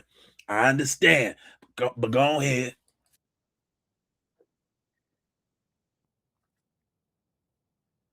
Cause you know what the truth is, boy? Ain't nobody copying being mariachi. You understand what I'm talking about? That's why I don't like that, y'all. I don't like it now. I don't like it. I don't like that at all now. You ain't finna set your ass up here and include the brown in there where you're talking all this blackness now. We just ain't gonna do it that way. You understand? Hold on now. I got something for you, little male monsters. My boy Chaz right here. Hold on now. Hey y'all, Alabama fella here with some more WPS. That's white people shit for those of y'all that don't know. Look, I want to talk to the other Mayo sapiens that your white identity has never been under attack. You can be as white as you want to be. You can eat all the mayonnaise. You can put all the raisins in. You can dance offbeat as long as you want. All right? There might be some people that make a little joke or two. I'm one of those people. But when you identify your culture, your heritage, and your history with white supremacy, with the Confederacy, with waving the rebel flag, and all the other little tropes y'all been using lately, boy. Y'all don't like that, huh? What do you call y'all? My man's he said he want to talk to the other what do you call y'all real quick? Hold on. I want to talk to the other Mayo sapiens that I want to talk to the other Mayo sapiens. Not the Mayo sapiens.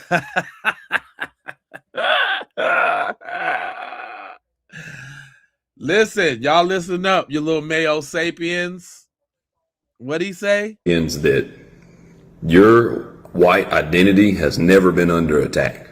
Never. Why y'all over here in my comments all hostile? It ain't never been under attack, fam. Y'all tripping, B. You can be as white as you want to be. You can. Ain't nobody standing in your way. Y'all can go to another channel and be as white as you want to be. You know that, right? As you want to be. You can eat all the mayonnaise. You can put all the raisins in. You can dance offbeat as long as you want. It's your world, and I'm just a squirrel. You understand? Yeah, I'm just a squirrel. It's y'all world. I keep telling y'all, as soon as y'all make a space about the touchy-feely in the white community, I'm going to be over there. I'm going to be a panelist because we need to eradicate the scourge in the YT community with the touchy-feely. That's what I'm trying to tell you. But y'all don't know nothing about that. Y'all don't want to talk about that. Y'all want to be over here in my chat. Okay, all right. Tell him, Chaz. Bust it down for him, dog. All right. There might be some people that make a little joke or two. I'm one of those people. Definitely me. I'm on your hindquarters. I'm relentless. I'm on your neck bone all the time. But when you identify your culture, your heritage, and your history with white supremacy, with the Confederacy, with waving the rebel flag, with celebrating a bunch of people that owned other people and saying those are the best people that there ever was and we should go back to a time like that, that's the problem. Yep. Okay? That's the problem. That's it. You can't simultaneously benefit from the oppression of black and brown people, culture, music, food, clothing, and then say that your culture is the best culture. Because literally the United States is built on many cultures melting together. All right? The only thing that's unique American in this world is oppression. Nah, it's actually black people. But go on. Chattel slavery, subjugation, and racism. That is unique. And who's responsible for that? I hope you ain't finna just throw those things out there, Chad, and not take responsibility for them, like as if that wasn't you. Uniquely, America can own the shit out of that. And you America, okay? He lightly, loosely, somewhat, sort of, kind of. But go on, Chad. And they should. Hey y'all, Alabama fella here with some more WPS. That's white people shit for those of y'all that don't know. He did call. I'm definitely stealing Mayo Sapiens from you, Chad. That one's taken and logged, and it is now executed and added to the lexicon. Like that one's, it's in there. That's in the bag, Chad. Sorry. Now listen, man. I don't really, cuz be on the gender war score, this, that, and the other, always trying to clown black men for what they don't do for women and blah blah blah blah blah. But broken clock is right twice a day. And what he said about this is just the truth. What did I tell y'all in my last video? They always do this. We already knew that they was gonna say this. We did. They're gonna say no foul play was involved. Yep. They're gonna mark it an accidental drowning. You're right. Listen, white tea people are not to be trusted. Point blank period. Damn. You can't have too many white tea friends as a black person because they are simply not to be trusted. Because if you look at their history, right, they simply come here to steal, unalive, and destroy. Damn. And they have always done this to particularly black people. Damn. They don't like black people. They just tolerate black people. Damn. So they are not to be trusted. These people, they have a lineage of evil. All they know is evil in general. Damn. Rest in peace to the young man. I hope he gets justice, but based on the history of this country, he's most likely not. Damn. Can you fault the brother from how he feel? You might call it hateful, Mandy, but Mandy, how do you can't tell a man how to feel, Mandy. This is his lived life experience, Mandy. Mandy, where's your sympathy and empathy at, Mandy? Can you empathize with this guy? You don't know what he's been through, Mandy. But you don't know what he's been through, Mandy. He hasn't lived your life, Mandy. Lightly, loosely, sort of, kind of, right? You know me. It is somewhat, but not really. Okay, Mandy. What about him, Mandy? He said, listen to what he's saying, Mandy. Exactly what the fuck happened to Nolan Wells. I could put any money in the fucking world. See, I hung out with a lot of white people like that in high school. And although I am white myself, I certainly am not one of them. But I did have the pleasure of being their friend, and I guess that came with being the butt of every joke and enjoying the finer things in life. But this is textbook. I can give you a fucking play-by-play, I promise you. See, what had happened was, they were getting rowdy, whatever the case may be, drinking all day.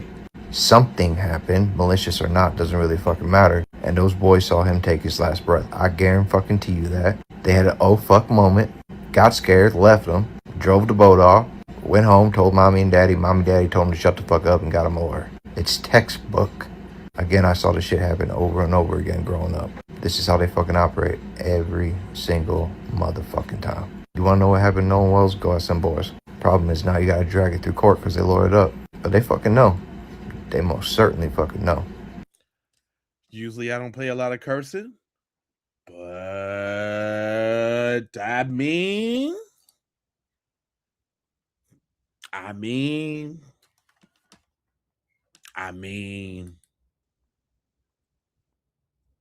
he said what he said. Mandy, what do you got to say about that, Mandy? That's your folks, Mandy. Mandy, that's your folks. Who said that? Mandy?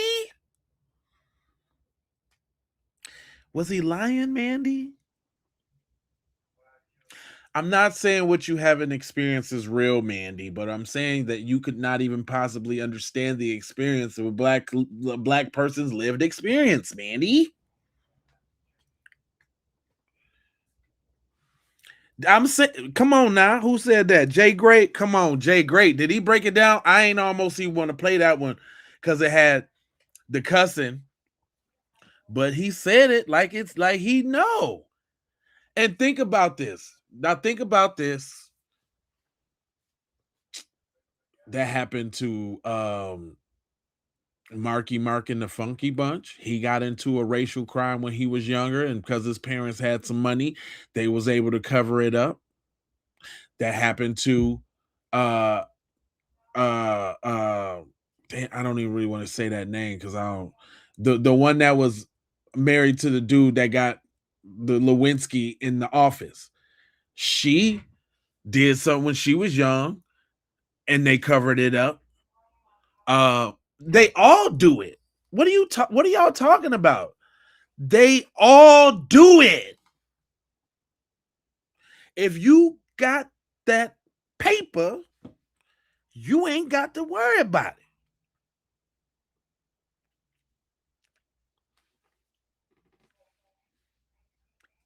Yeah, he's spot on. Man, we covered the story about the dude that had the I'm too rich to know better's disease. The dude that drove his truck and unalived his 3 friends, like coming from Walmart or something like that. Then he went to court. They let him off on too rich disease and told him he couldn't go nowhere. Then he flew to Mexico and his mom covered for him. Man, this happened all the time.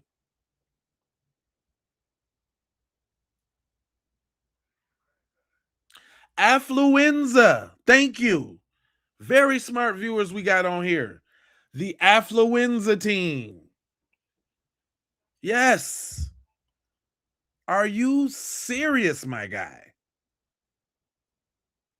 So this is supposed to be a different situation? Thanks for the jewels, fam, because I'm just telling the truth.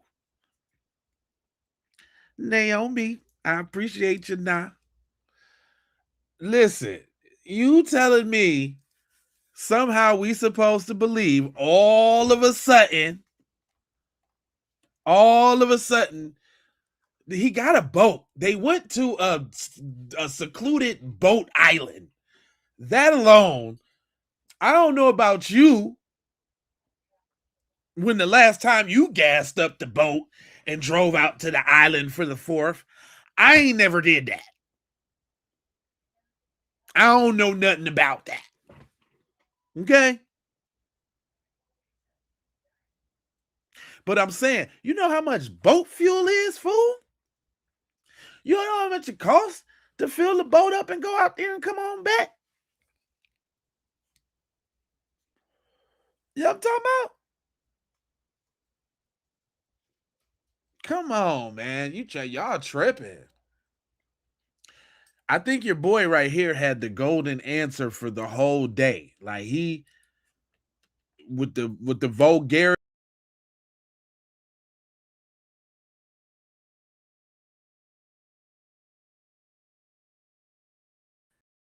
That's the almost even.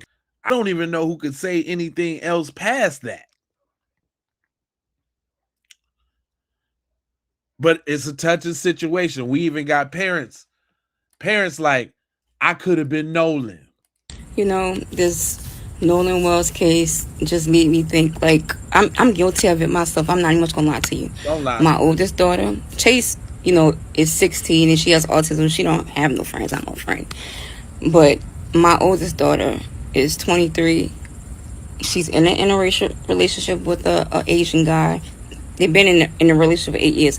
But in junior high and high school, she didn't have no black friends.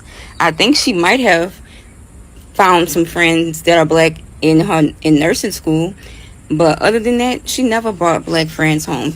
And I'm guilty. I let her go for weekends or a week by her white friends because I trusted those people, and I thought we were moving on from the racial stuff in this country, and they took good care of my child, and I'm lucky.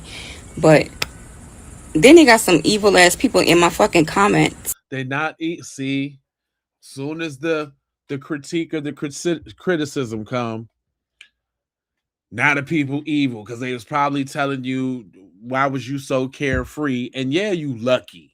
Yeah, you lucky. But I remember one time. I didn't even tell this story the other day, and it made me think about it though. I remember this time this youth pastor, just think about that, white dude. But we used to go swimming with this little church down on the corner, right? And my mama used to always be like, man, who with you? Who gonna be there with you? You got any friends going with you? And I'd be like, yeah, mom, cool. I'm tripping. I'm going with that church. Yeah. But I remember we went to the little swimming joint, and then they was supposed to be having some summer camp. And I was hyped, boy. I'm talking about, man, I'm going to the summer camp. I'm with my boys, with my mama would not let me go to that summer camp with them folks. Not at all. I was so good. Oh, man, that was like so devastating as a kid because the homies was going and I couldn't go. She's like, it was like up north, you know what I'm saying, at a lake in Minnesota. Man, I want to go to the lake. Man. You know, when they got back, it was the bombest thing ever. So they say. I don't know what would have happened, and maybe nothing would have happened, but man, my mama, man, I think I bugged back on that one. I think I got a little tapping on the ass for that one, like, because I was really like, what you that ain't fair, man. I can remember that one. That ain't fair. Everybody else get to go. I remember saying that. Everybody always get to go. I'll never get to go nowhere. And man. Yeah, Minneapolis, Minnesota, baby. Baby kisses. Minneapolis, Minnesota, dog. The North Side, dog. What are you talking about? The Murderapolis. The wicked streets of the North and West. The North and South. What are you talking about? Even St. Paul. What are you talking about? Over there too. I've been all up and down Minnesota. Everywhere. Everywhere you can think about. St. Cloud. All that. Everything. Up and down. Yeah, yeah. I would say my dad was not having that follow the leader crap. I would get my ass busted for following up behind my friends. That's probably why I'm such of a leader and a loner and an asshole right now. Really stubborn. Like, you can't get me to do nothing I don't want to do. But that came from them ass whoopings of following the crowd. Not necessarily saying that the parenting and this, that, and the other, we can all have speculate on all of that, but I swear them ass whoopings kept my ass out of prison. I ain't never go to prison. I tell you that. Didn't do that. It was all around me too. Drugs, everything. Minneapolis had everything for you to get into. Got a lot of homeboys that didn't make it. Got a lot of homeboys that was getting 15, 16, 20 years back in them times. They just getting out now. But in the 20s, back in 95, 96, when I was 15, 16, boys was getting 15, 20, 30 years. They just getting out type shit. You know what I'm saying? Yeah, it's crazy. So I get it. You know what I'm saying? Even as a parent, like I got girls, so I'm really was like, they can't go nowhere. I did get a little lenience a little later on when I got a little older, but after that, so I was really actually independent at that part. Like about 15, I was on independency at that point. You know what I'm talking about? Something these kids these days wouldn't know nothing about. Wouldn't know nothing about being out in them streets early. And that's not saying that's a good or a bad thing. I wanted to be grown. It wasn't like I had to get out there. I just was on some old grown shit. Right? But Nobody's fooled about what's going on here, guys. Nobody's fooled. My brother say we knew it wasn't no damn accident. Again this morning with Nolan Xavier Wells on my head this morning, like top of the brain. Watch them rule in the accident. You was Just right. watch them rule in the accident. You was right. Just brother. like they did that black lady who went to that sleepover down there in Georgia.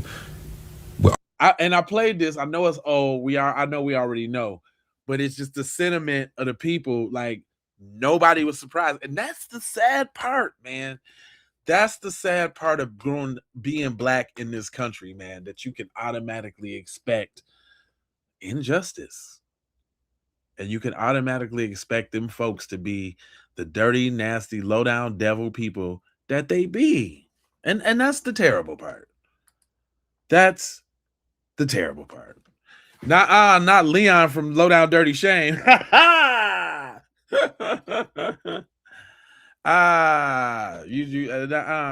what that is. Is that what you said? I didn't know if you was that old.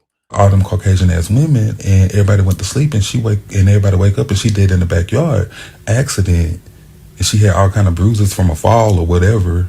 How you know it was from a fall? Why couldn't it be from like somebody beat her the fuck up? But anyway, back to Nolan Xavier Wells. Watch them rule of the accident. Another thing is people like, oh, it's not a race thing. It's not a race thing. Tell me when you've ever seen a white boy with a bunch of black friends and anything sinister or crazy happen to him. I just want to know now. Whenever in niggerdom have you ever had that scenario? Never in niggerdom. Never in the history of niggerism.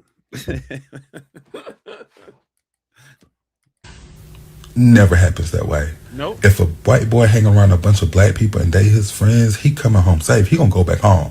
He going back home because them black boys ain't doing nothing to him. Not only is he gonna go home safe, but while he's at said cookout, he gonna get a plate fixed. He gonna get hoisted over the shoulders for doing the halfway decent percolator. He might bag abroad. It's gonna be a total different outcome. It's gonna be a total different outcome. It's gonna be a total different outcome. Next thing you know, one of your cousins is pregnant and she having a mixed baby by the dude that came to the barbecue. Next thing you know.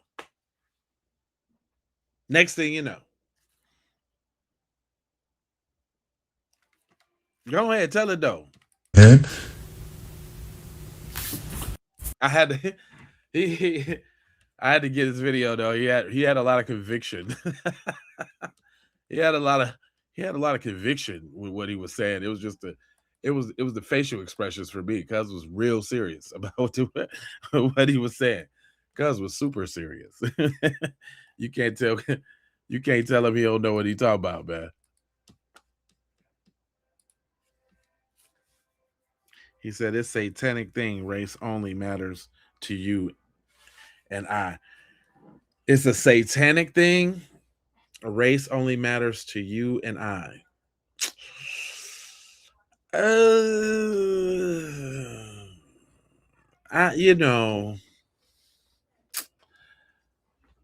It's not necessarily so much about race. It's more about the actions of said race that we referring to, right?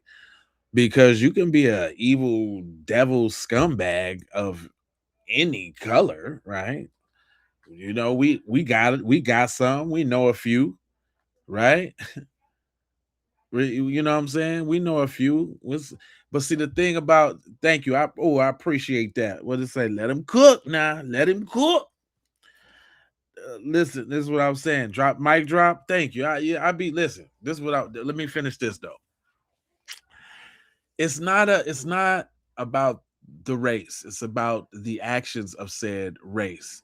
And I think y'all problem right now is that y'all being looked at how y'all look at us, how y'all assume all of us is lazy and loud and ghetto and is gonna steal your purse and We're you know no. Hold on. Let's take the race out for a minute. I'm gonna take the race out for a minute. But listen, we just on a fundamental level.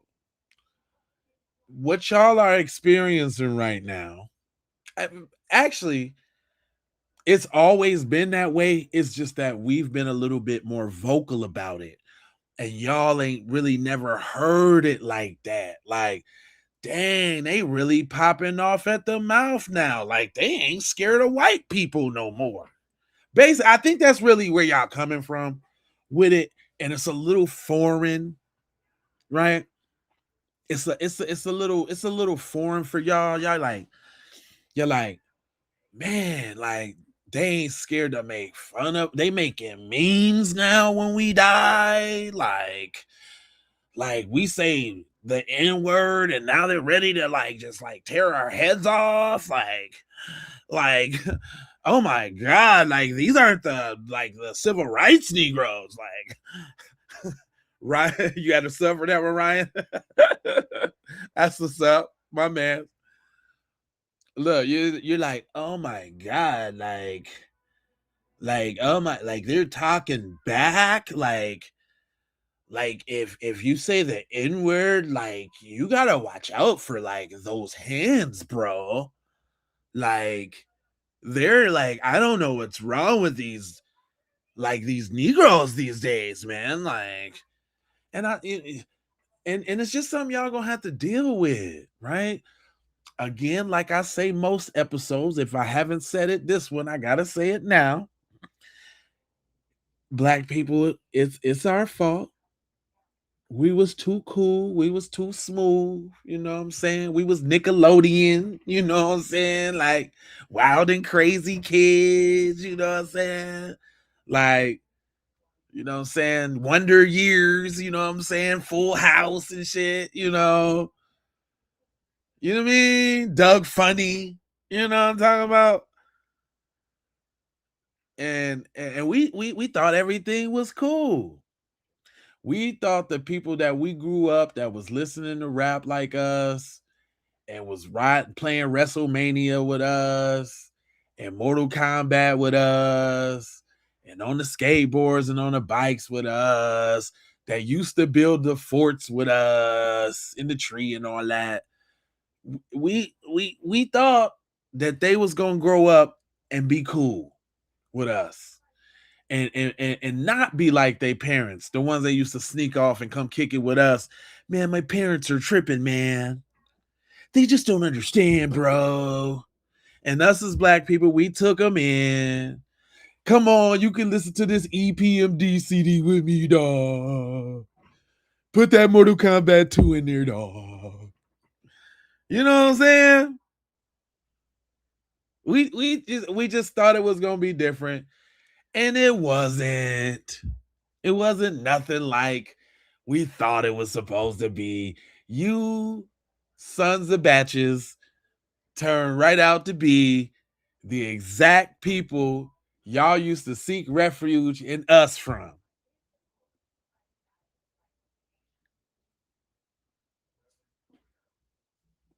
Instead of pulling your homeboys up into the system and, you know, helping your homeboy, y'all was like, nope, I think I'm gonna just go ahead and do this white supremacy thing there, Jamal.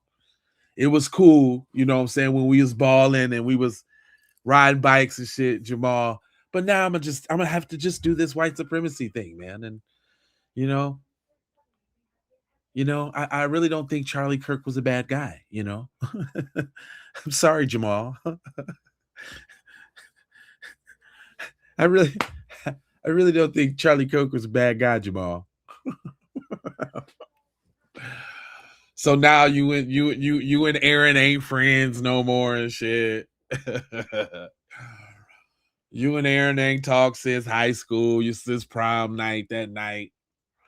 Actually, that night he had got drunk a little too dry. Aaron had got a little drunk that night and said something out of pocket, and you almost came to blows. Cause Aaron got a little too cute with the N-word or something like that. Or he said you people, or he made a food stamp joke or something like that when he was drunk one time. You know what I'm saying? I'm just saying, man, like, y'all didn't live up to y'all part of the bargain, man, and here we are. Because we the grown people now from back in the day now. You know, we the grown ones.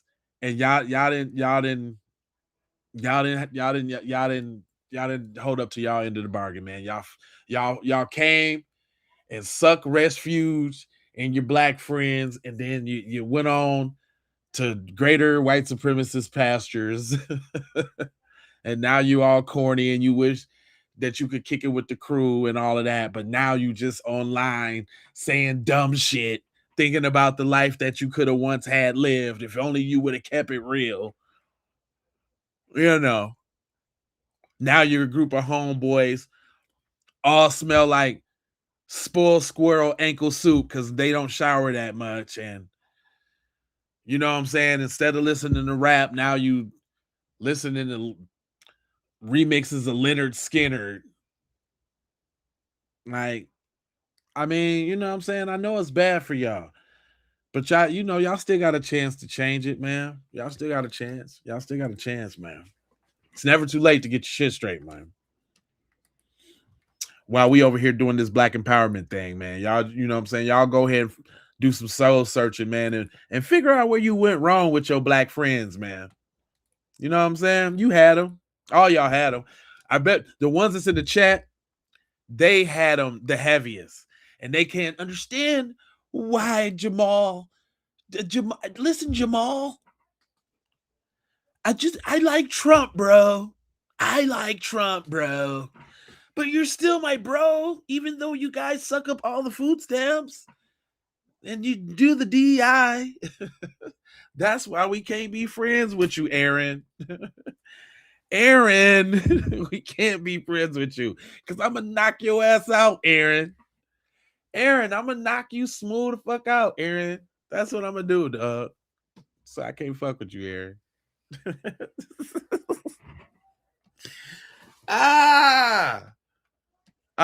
Man, listen. Did you say I named my oldest son after Leonard Skinner? Son's 35 years old. And that one touched you, didn't it? I know about y'all. Boy, I grew up in Minnesota, fool. I know all about white people extensively. Like in like intimately. I know about white people. I mean, I'm from Minnesota, fam. Know all about you. Listen, I didn't done some of the things that got this boy off. Let me tell y'all, I done been out on some lakes with some white people and some shrooms, being the only one, and survived. Look, let me tell y'all a story. Matter of fact, let me tell y'all a story real quick. I could have totally died this night. I ain't even gonna lie. This is, if I'm lying, I'm flying. I put this on my cheering, y'all. Listen to this. I forgot what birthday was. I think I was 32. I was 32, right? I had this little dude I had met through some other white dudes that I used to do my thing with, right? He was really loyal, right? We had established a relationship. I used to have to drive an hour and a half to go holler at cuz every time, right? So after a bunch of times, cuz like, hey man, I wanna do something nice for your birthday. You and your wife at the time. And I'm like, what you talking about? He's like, well, we can go up north, get a cabin. You know what I'm saying? I'm gonna take y'all to dinner and whoopty scoot goop and scam gam gam. And me with my and this is before I was super duper woke, y'all. I ain't gonna lie. I'm not gonna lie. Long story short is, here we go. He came to get us. We didn't even drive up there. Listen. Oh, shit. I'm gonna be dead. We drove up to Lake Alexander. This shit is 2 hours away from Minneapolis, right? We go up there, fam. You know, I got all the party favors. We're smoking, we're drinking. It's me and my wife at the time, him and his girlfriend at the time. Just us four. He got the boat on the back of the truck. We riding, we chilling, extracurriculars and all. You know what I'm saying? Having a great time. We pulls up in the spot. We goes to the place. We get a steak dinner. He pays for it all. What y'all want? We go to the liquor store, get all the liquor, it's my birthday treat. Y'all, we gets the cabin. The cabin is right out on the lake. Fam, why that night it was a whole thunderstorm, right? It's dark as shit. Me and her in this little ass cabin, no TV, no nothing. I left the pistol at the crib. It's thundering and lightning and shit. Oh my god, I'm talking about it was terrifying. I ain't even gonna lie to y'all. Didn't get a lick of sleep. I didn't get no sleep that night at all. Cause after it, because it didn't really dawn on me until it was there and it was nighttime and wasn't like no street lights out. And the cabin was on the lake. So then every time the lightning hit, you can see the reflection of everything. Like it was ominous. Like everything would just come alive all of a sudden every time the lightning hit, and then it would just go back dark. Oh my god. It was scary. I saw almost died in a thunderstorm. And basically, because nothing happened. We got up the next day. We went to breakfast. He took me out on the lake. That was literally actually my first time fishing. Shout out to Matt. Caught me a little fish. We blowing. And the mosquito. Oh my God. The mosquitoes didn't ate me alive. That's one thing. That's why I'm glad I'm not in Minnesota no more. Them mosquitoes is treacherous. But yeah, nothing happened. Thankfully. Matt is a good dude. Okay. The reason why I stopped talking to Matt is because Matt slipped up and tried to say nigga please one time, and I checked him on it, and he tried to say up and down he was playing, but I don't fucking joke like that. And me and Matt unfortunately stopped talking. I think we're still Facebook friends. He could probably see this if he does, but me and Matt stopped talking for that reason, because Matt tried to try me. And then I noticed that he started spelling things like with KU. Now, this is something interesting too. Another thing that I noticed, like when we got to talking and all of that, like all of a sudden he'd be like, all right, cool. And he'll put KU. I'm like, for real, Matt? That's what we doing, Matt? Matter of fact, okay. Since we're doing story time, let me tell y'all about the time I started a telemarketing business with this dude named Mark, right?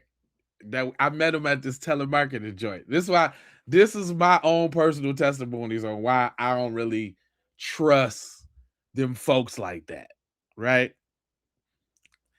I meet this dude named Mark. We're gonna call him Mark at this telemarketing spot, right? In Minnesota, they got a lot of telemarketing spots that's real shady, right? And it's like boiler room type joints. Like they just pop up and it's always somewhere to go work, you know what I'm saying, at a telemarketing spot. Make hella money because it's usually like some commission or something, and they're cooking the books or whatever. You really don't ask no questions. You really just go get your money and get your paycheck and go.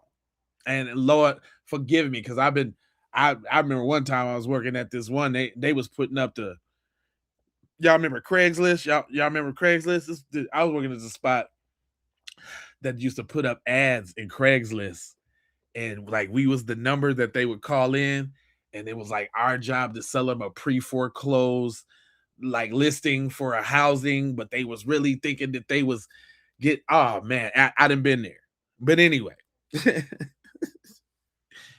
me and Mark had the plug at the time on the website that you go to get the leads, right? And back then it was what was real popular was construction leads, like calling different places where hurricanes or storms that happen, calling everybody in the neighborhood, setting up an appointment for the construction guys out there to go get an inspection on the roof, right? Boom, bam, bam. I don't know if I done it all, from Cutco knives, all that. I done it all. But this particular time, we was doing the roofing joint, right? Me and Cuz like, yo, we can do this. Like, we're good. Like, so me and him, no, his name is Mark. It's the white dude, Mark. And hold on, wait till I get to his girlfriend. His girlfriend ruined it. But Mark was cool. This is a running thing. I don't really want to put myself out there like that. But yeah, I used to be the person that had the party favors. Because if I don't say that part of the story, then it don't make sense. I had the party favors. Mark used to get the party favors.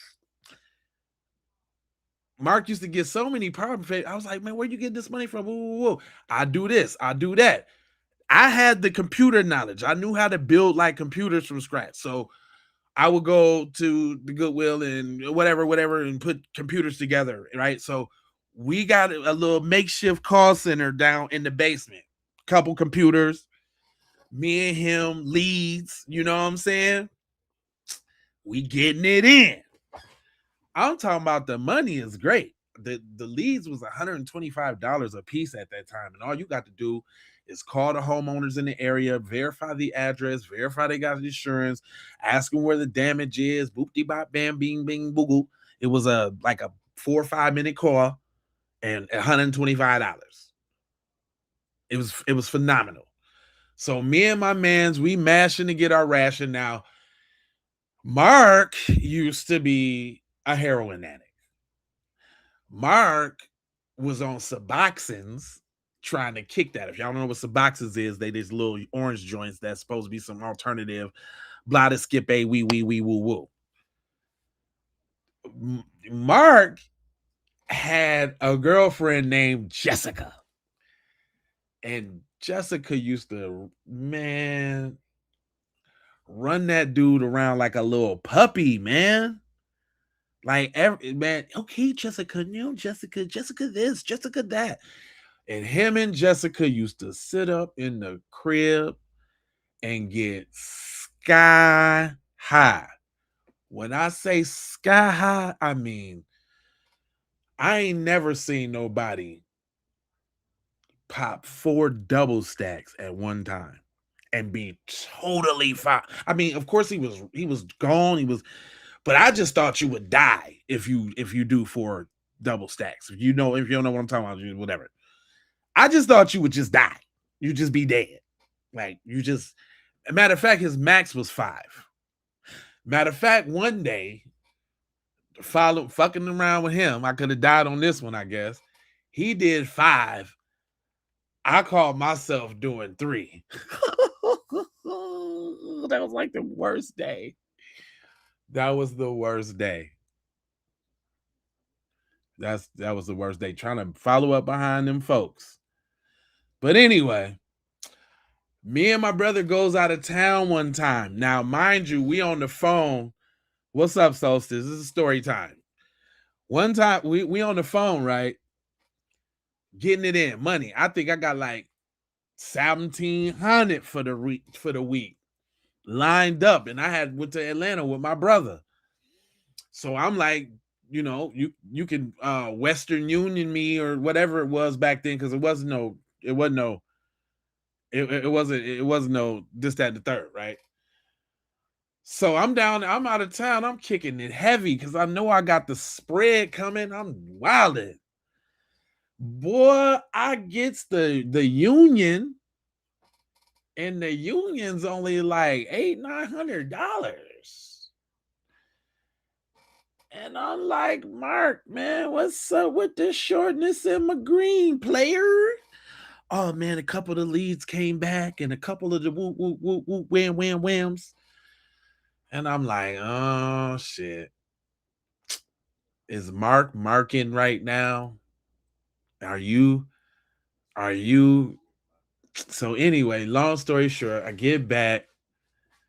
Cuz still playing with my paper, man. We talking about another, like another $500-600 I was concerned about, $600-700 I was concerned about. And then it was like I stopped working, like I got back on the phone and we still going.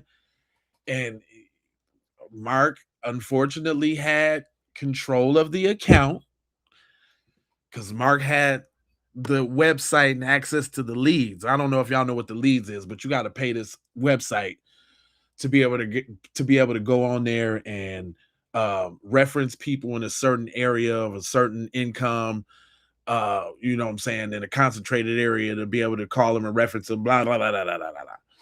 Anyway, the nigga Mark, man, done went on a Benji with the money. He back on the. At first, he was taking them little blockers. I don't know what they kind of blockers. When you do heroin, some type of blocker, right? And he fell off with the Suboxones and whatever. So him and Kate, that's her name, Kate. I couldn't because I used to hate the way you say Kate this and Kate that. Kate, him and Kate set up and was roned out. And I talked to him, man. I'm like, man, what is it that Kate does for you? Like, why does Kate get to do you like that? He like, man, I get to do whatever I want to her, man. It's like, what do you mean? He's like, man, we get high, man, and she just lets me, man, just like do whatever, man. Like I don't want to get too graphic, but if you know, you know. He like, man, ATM, man. Like I stick my toe in her, bro. I like teabag, like whatever, man, in her ear, man, like whatever. I'm like, okay, but why you sit up and get high with the money with Kate, man? You know we got business. You know what we got to do. Long story short, I end up socking Mark. Yep, I socked him. It was too much money he was playing with. I socked him. I end up not getting no money. And he kept one of the computers I had fixed and built. Oh, hold on. Wait. Since we're doing story time, y'all gonna love this one. This is the first time I figured out I couldn't trust them people. This is the first time. So rest in peace, my cousin Todd. Check this out. This is a good. This is a good one. So y'all remember back in the day when they used to have them like this little super sales, right?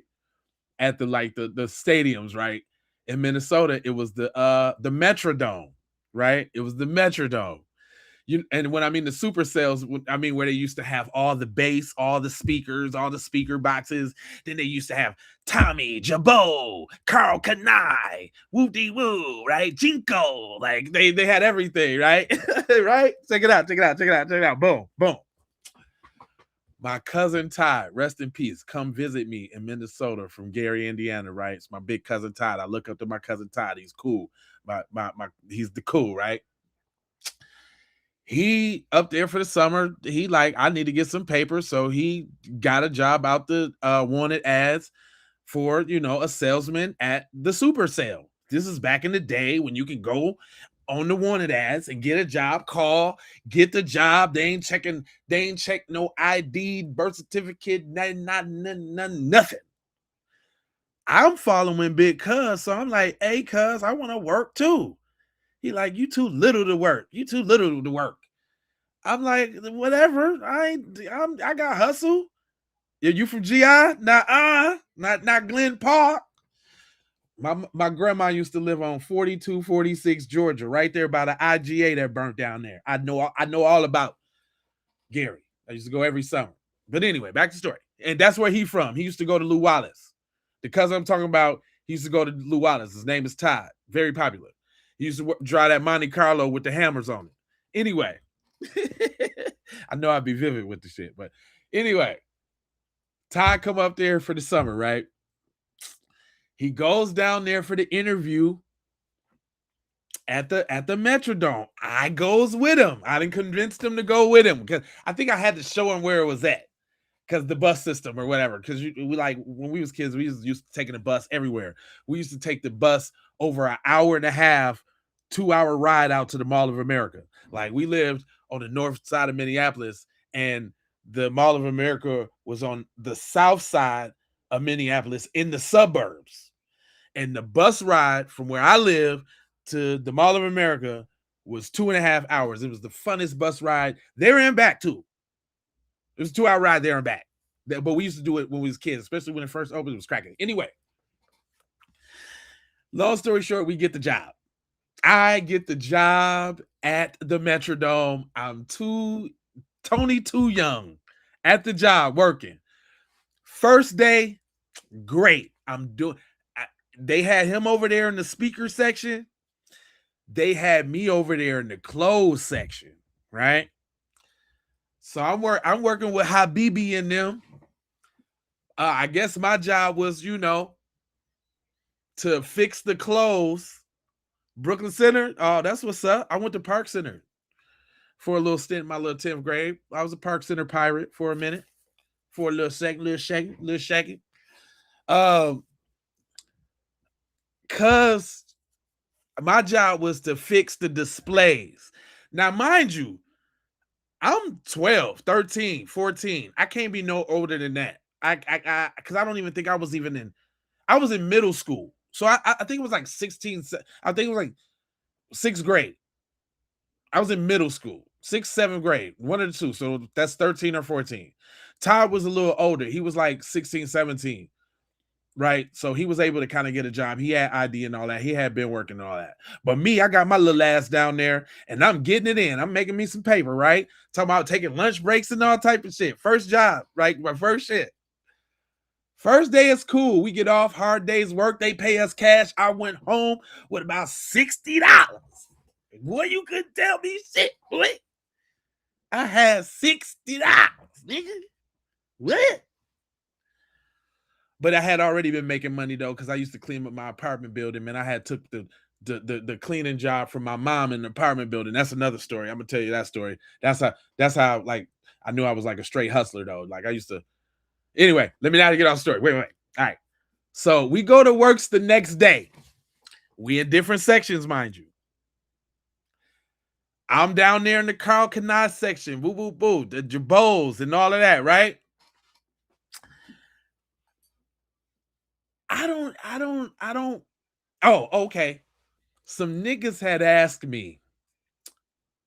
I guess they were some boosters or something. I didn't, now I'm thinking back 2020 hindsight. I didn't know, but they set it off in me. Some dudes had came by and they was like, hey fam, we'll give you this $40 if you let us get them jeans. And I never forget it. It was some Carl Kanai shorts. And it was 2 dudes. I don't know who they was or whatever. But shit, I took that $40. I took the $40. So then I'm like, oh shit. And because they got away, I got the $40. They got away. This is all in the same work day too, y'all. Like, so and they had us working from morning till night. No labor laws or shit. Nigga, I was there like damn near from the goddamn open till close. No labor laws. We went up to the concession stand to get some shit to eat. Nigga, that shit was foul as hell. What they had me doing though, on the real. Now that I think about it, because I was there all day the first day, all day, and I was damn near all day until this shit happened. Wait, here we go. So after they had approached me to let them get the Carl Canais for the $40, that's when it clicked in my head. Oh, I can get paid. Oh, I can get some money. So why I start all the black people I was seeing while I was fixing the clothes, I was just like, if y'all give me, you know what I'm saying, like $40, $50, I'll let y'all take something. Now, most of ever all not most, all the black people that I prompted was with the shits. When I'm telling y'all, I left out of there with about $250, $300 because I didn't get paid from the people. Because what had happened was, I thought that same hustle was gonna work on this white couple, y'all. Damn. Why I do it? Why did I do it? Why did I do it? And I'm talking about, as a kid, I couldn't have had picked the whitest of the whitest couple. The dude looked like Shaggy from Scooby-Doo, and the girl looked like Winnie Cooper from Wonder Years with that long hair. Shaggy from Scooby-Doo with the little Scooby-Doo haircut, and Winnie Cooper. This is how they look. Like they was straight off the mystery van. Straight off that thing. Why I go up to these folks? They was looking at urban wear, mind you. I done went up to these folks and I said, I give y'all them, give you them jeans. That I give y'all them couple pairs of jeans for $40. You know what I'm saying? Just thinking I'm out there balling, I'm banging, I'm slanging. What? I got the clothing empire right now.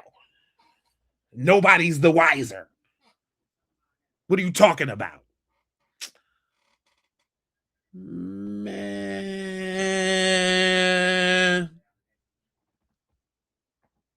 Why them folks come tap me on my shoulder talking about,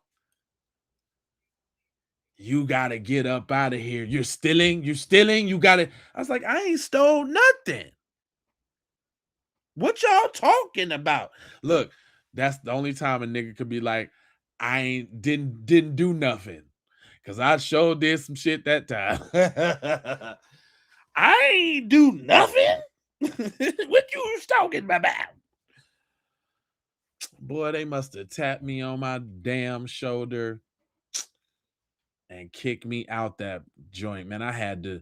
And look, y'all know how the stairs be. Like when you in a ballpark, it was on the floor, right? On the floor, the center, all the action was on the floor. I had to do the whole young walk of shame up the bleachers, like on the solo. Cuz didn't even know I had got kicked out because he was over there working and doing his thing. We ain't had no cell phones, with no communication right now. He just had to find out when he got home what happened. Man, them folks done kicked me out. I probably jacked as much as money as they was probably gonna pay my little minor ass for the whole thing. So, wasn't necessarily a bad thing. And Cuz had bought me back a little two 8-inch speakers in the box. Boy, I was so happy. He bought me like the 2-inch little the little woofers, a little 2/8s, and I had hooked them up to my little radio at the crib. At the crib, I had some bass, boy. What? Boy, I was so happy. He charged me $50 for them too, and I don't even know if that's how much they cost. But he took my $50 for them little speakers. But I learned at that time. I still didn't learn my lesson, but that's one of the first lessons I can think about when I'm like, man, you can't really, if you're doing something bogus.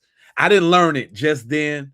Like, how when you get into something later on in life, that's the one that I reference it to. Like, boy, you should have known you can't trust them folks. You can't trust them folks when you're doing certain things now, boy. You know you can't trust them folks. Midwest people say cool as hell, Jay. I'm originally from Detroit, moved to the South, and I know where the real ones are. I'm telling you, Midwest, we a little different in the Midwest. We do get down a little different in the Midwest. You dig what I'm saying? Yeah, that was one time I knew I couldn't trust. You know what? I tell y'all this right off the top. I don't know if y'all ever been in the game before, but them folks is the worst person to give credit to because they're never gonna pay you back. I done got 2, 3, 4 times trying to have a good heart and let some of them folks go on some credit, and boy, they'll never pay back. Them folks don't never pay back. And them folks is the worst kind in the game. Let me tell y'all something. Some of y'all don't even know. The folks is the worst kind. This why? Because they get a lot, right? And then they'll test you out too. They'll get a little bit that seem like a lot, maybe a little less than they normally get. Hey man, let me just get a little like listen, man, I don't usually do this, Jay. I spend a lot, man. You know I spend a lot, bro. But listen, my grandma's coming from Portugal next week, and we're gonna take them out to the Morants, me and my aunt and I just kind of need the money, right? And I swear, bro, I swear I'm gonna pay. I swear, just give me a G right now. I usually get a whole, you know how I do, Jay. You know what I do, Jay. Just give me a G right now, bro. Just hook me up, and I'll throw a little something on top of it for you, bro. Do you know I usually don't do this? So you give them the little pack, and then Friday come right on time. Jay, thanks, bro. Thanks, Jay, man. See, you're my man's, man. I got that for you, right? I need a little more, okay? And then I put this to the side for you, okay? Here you go, Jay. Here you go, okay? Here you go. And then you be like, man, that's a cool ass dude right there, man. Rob, cool as hell, man. Rob, you niggas be saying dumb shit. The money they be spending with you, niggas be saying dumb shit like, man, I love Rob, man. That's my man right there. Rob, cool as hell, dummy. So here come Rob again. Now Rob won't do it the very next time. Rob's gonna get the regular pack. He's gonna send somebody at you to get something. You come get another one, and then and here go Rob now. Listen, man, Jay. Listen, bro. Usually I don't do this, bro. You know me, man. You know me, bro. I'm straight up and down with you. I I don't do any. I'm from the old school, bro. I don't do those. I don't do that crap, bro. I was in the army, I'm an army guy, I don't do that stuff, bro. So listen, I just want the same thing that I usually get, and I swear to you, bro. I swear to you on my mother's grave, bro, that I will give you that plus a little bit extra, okay? This time, okay? I this time, all right? And then you be like, man, yeah, man, Rob, cool as hell, man. He always pay back, nah? Rob is cool as hell. Little do you know, Rob's moving to Florida the very next week. You didn't know it. You don't know. Rob ain't told you. You ain't never been to Rob's house like that. Right? You get a little you get a little pack to Rob. Matter of fact, that was your last little joint, right? Before you go get back right? You didn't gave Rob a nice little substantial little baller waller, right? He got the ball. He's playing all the ball. Friday come. You calling Rob ain't really answering like that. You like, damn. Like, I know Rob ain't no bullshit. Rob just, you know what I'm saying? He was probably, you know what I'm saying? I just, you know what I'm saying?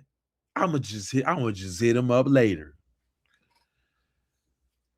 You hit Rob up later. Ain't no answer. You know what? Something must have happened. That right? Something must have happened. This ain't like Bob. Bob usually come up with that paper, man. He gonna throw a little extra on there for me, man. I ain't even, you know what I'm saying? I ain't even really tripping. Bob, I know Bob got me. Bob's my guy. You give a call the very next day on Saturday. Bob answered the phone. Yeah, what's up, Bob? What up, Mike? What up, Bob? Your heart, goes back into your chest. What's up, Bob, man? You know what I'm saying? I was just trying to get up with you, man. Where you gonna be? You know what I'm saying? I'm out and about right now. I'm trying to. And I got a little something new for you, Bob. Where you at? Oh, brother, man, I had to go to Florida, man. Yeah, man.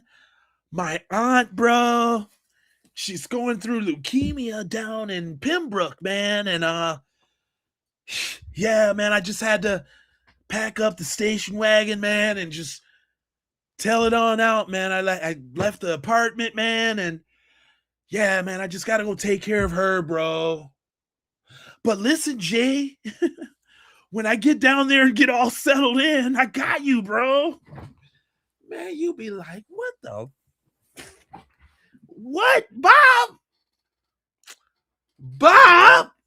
Bob done got your ass. You have gotten got by Bob. Bob is 45 hours away, like 15 hours away in two other states over.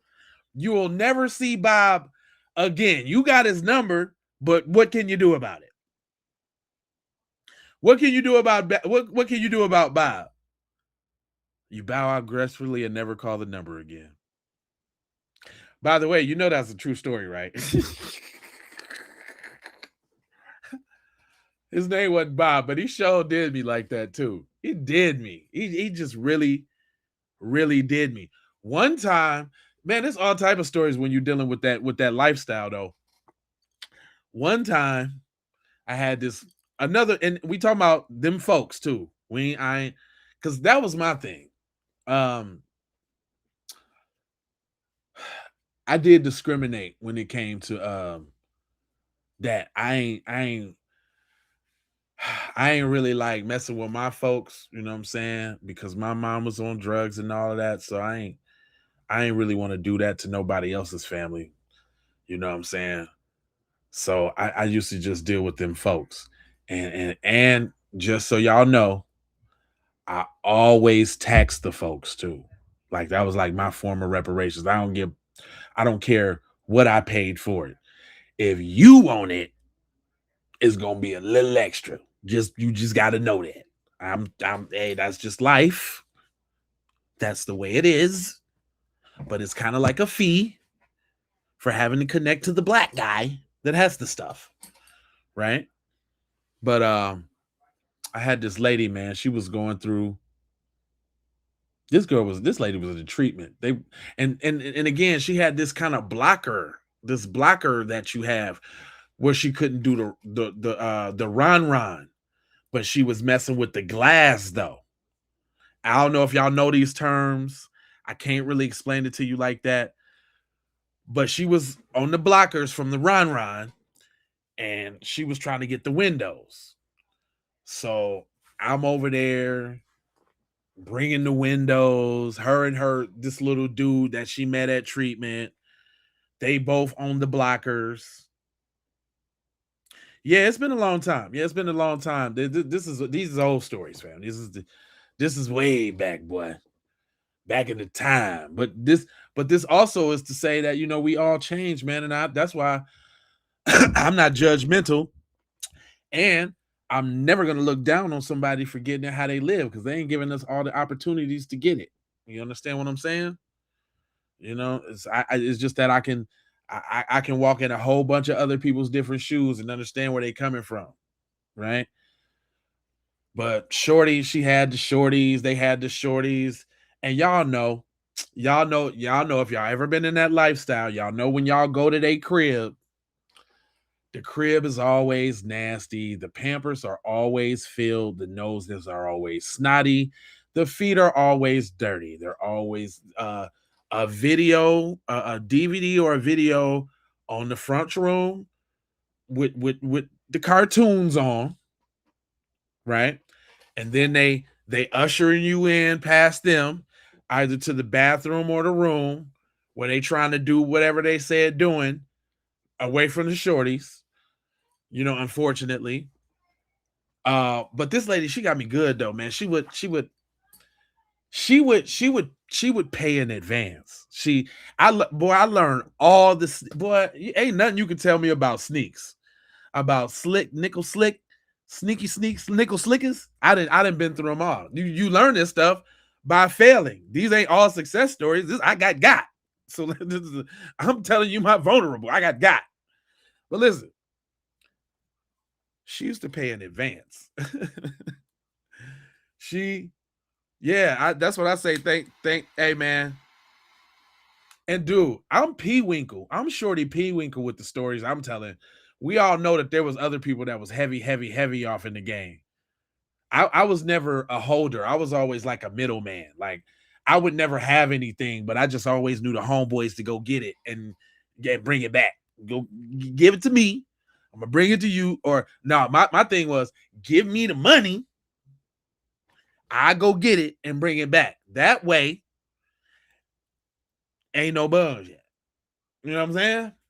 Because I got another story of when somebody tried to blame me for them getting robbed after I introduced them together, and they done did 50 transactions after they know me, but somehow it was my fault. But anyway, this lady used to pay in advance, right? She would always throw a little 25, a little 50 on top. And the first time she did it,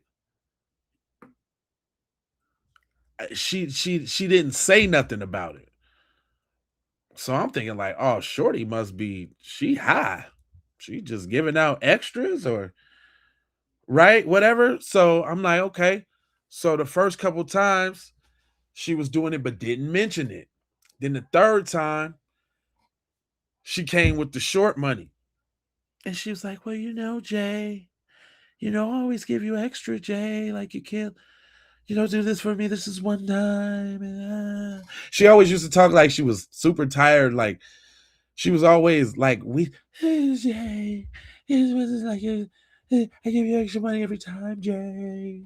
So this, unless you could just do this for me this time, Jay. Everything was all drawn out. So she had got me with that. I was like, oh, okay. Because we be trying to be fair in the game. I'm not finna disrespect you just because you a fiend. You don't want to disrespect your fiends or alienate your fiends. You gotta. Oh, go ahead. You can go. I'm just telling the story.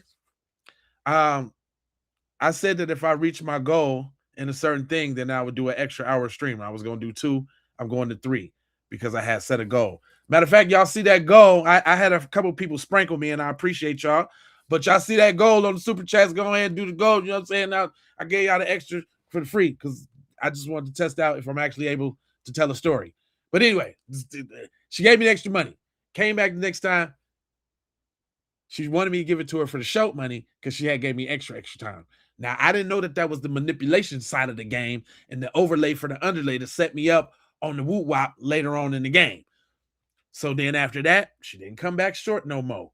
It was the little extras. It was the little extras. It was the little extras. She had got up to a certain amount because at this point, I'm starting to count because I'm like, what are you getting at? Like you ain't just doing it to be doing it. Are you build? I was anticipating her for giving me enough to get up on a big pack and then being like, give me that. But I wasn't finna let that happen because you know how the money go. Like when the money come in and money go out, you get to spending it, you get to doing whatever, and it don't really count like it count if you're seeing it over time and it's a small increment. So it ain't like you really gave me nothing. It's trickery, right? So we get up to about $150, right? And I'm looking for the BS to come in, right? As soon as I think about the BS, here it come. Call me over to your damn house knowing you ain't had no damn money. Talking about, well, you know, the extra that I gave you. And she was so nice and sweet. You know what I'm saying? When they be always so nice and sweet. We talking about YT people here, y'all. Nice and sweet. So I gives her the little thing.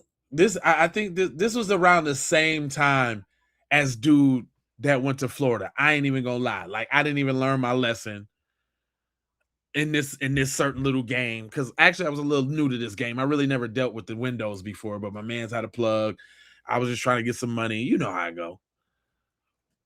Give her the little thing. Now, mind you, I'm like, all right, she got me. She'll never do me wrong, just like the last time. Wooty wooty goo goo gop gop gam.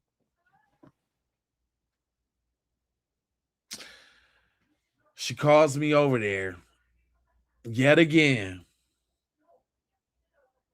with the short money. So then when I start to nut up, and then I start, you know what I'm saying, like treating her like the fiend she was, then she tried to call the cops on me. And I had to get up out of there. Well, I wasn't finna deal with her no more. She probably had found another plug. So yeah, she got away with the little whoop-de-wop I gave her. And and now see, that's full stories I done told coming up on the short end of the stick, dealing with them folks. Do I got some stories and some good ones? Yes, I do. But it is those situations right there that you be like, damn, you know what I'm saying? You said, where's the goal? The goal was, at that time, it was really like just extracurricular money, because I had a good job. You know what I'm saying? I always worked and all of that. So it was like a side hustle. Like I said, I wasn't really the man. I won't claim that I'm the man and I held or did anything. Like I had to wait, son. No, I did not. I knew the guys that had to wait. And because I'm a stand-up dude and I keep it on the up and up, they would allow me to get what I needed when I needed it and do what I did. So when I look back at it, it was actually kind of dumb, because I was taking a lot of penitentiary chances for kibbles and bits, so to speak. You know what I'm saying? If you're going to be in the game, you might as well be in the game and get the money. But then again, my other philosophy is I ain't trying to be a kingpin. I'm just trying to stack a little dough, right? Trying to straddle the fence, like I'm sure we all do in some way. You talking about, oh, what's the goat on the channel? Oh, I don't know. It should be in the chat thing. I think it's like 10 super chats for $5 a piece. YouTube said that I should set goals. Like, I'm trying to like do some of the model stuff that YouTube tell me to do, like a polished creator, because for so long I really didn't really take it serious, because they were stifling my channel because of the stuff that I talk about. But once they gave me a little glimmer of hope and let me break through, like, there are people out here that want to hear these messages, and if you just keep going, you can break the algorithm. I kept it going. Said, I remember a time my homie went outside late night to bust a nut, right? And this fool walked back in with his eyes swollen. I started rolling. He told me some buff about Debo tried to take. Y'all had somebody in y'all neighborhood named Debo. You're not one of them one-uppers, are you? And that's not to be disparaging or anything, but I know people who, like, somebody tell a story and then they try to tell a story right after it to kind of like one-up it, or, you know what I'm saying? Like, oh, look, I did do. I'm not saying that's you, because I hate when stuff is typed and I can't really interpret it the right way. But yeah, man, I was gonna do a little 3 hours, man. Y'all, I appreciate y'all rocking with me, rocking and rolling with me, rocking and rolling with me. We already knew that they was gonna say that this boy That's you see how the conversation drifted to somewhere else because we like so numb and not even surprised that they're doing what they're doing. Then we go. He said, especially if you do long lives, you got what it takes. Yeah, thank you. I appreciate that. I try. My goal. I want to do.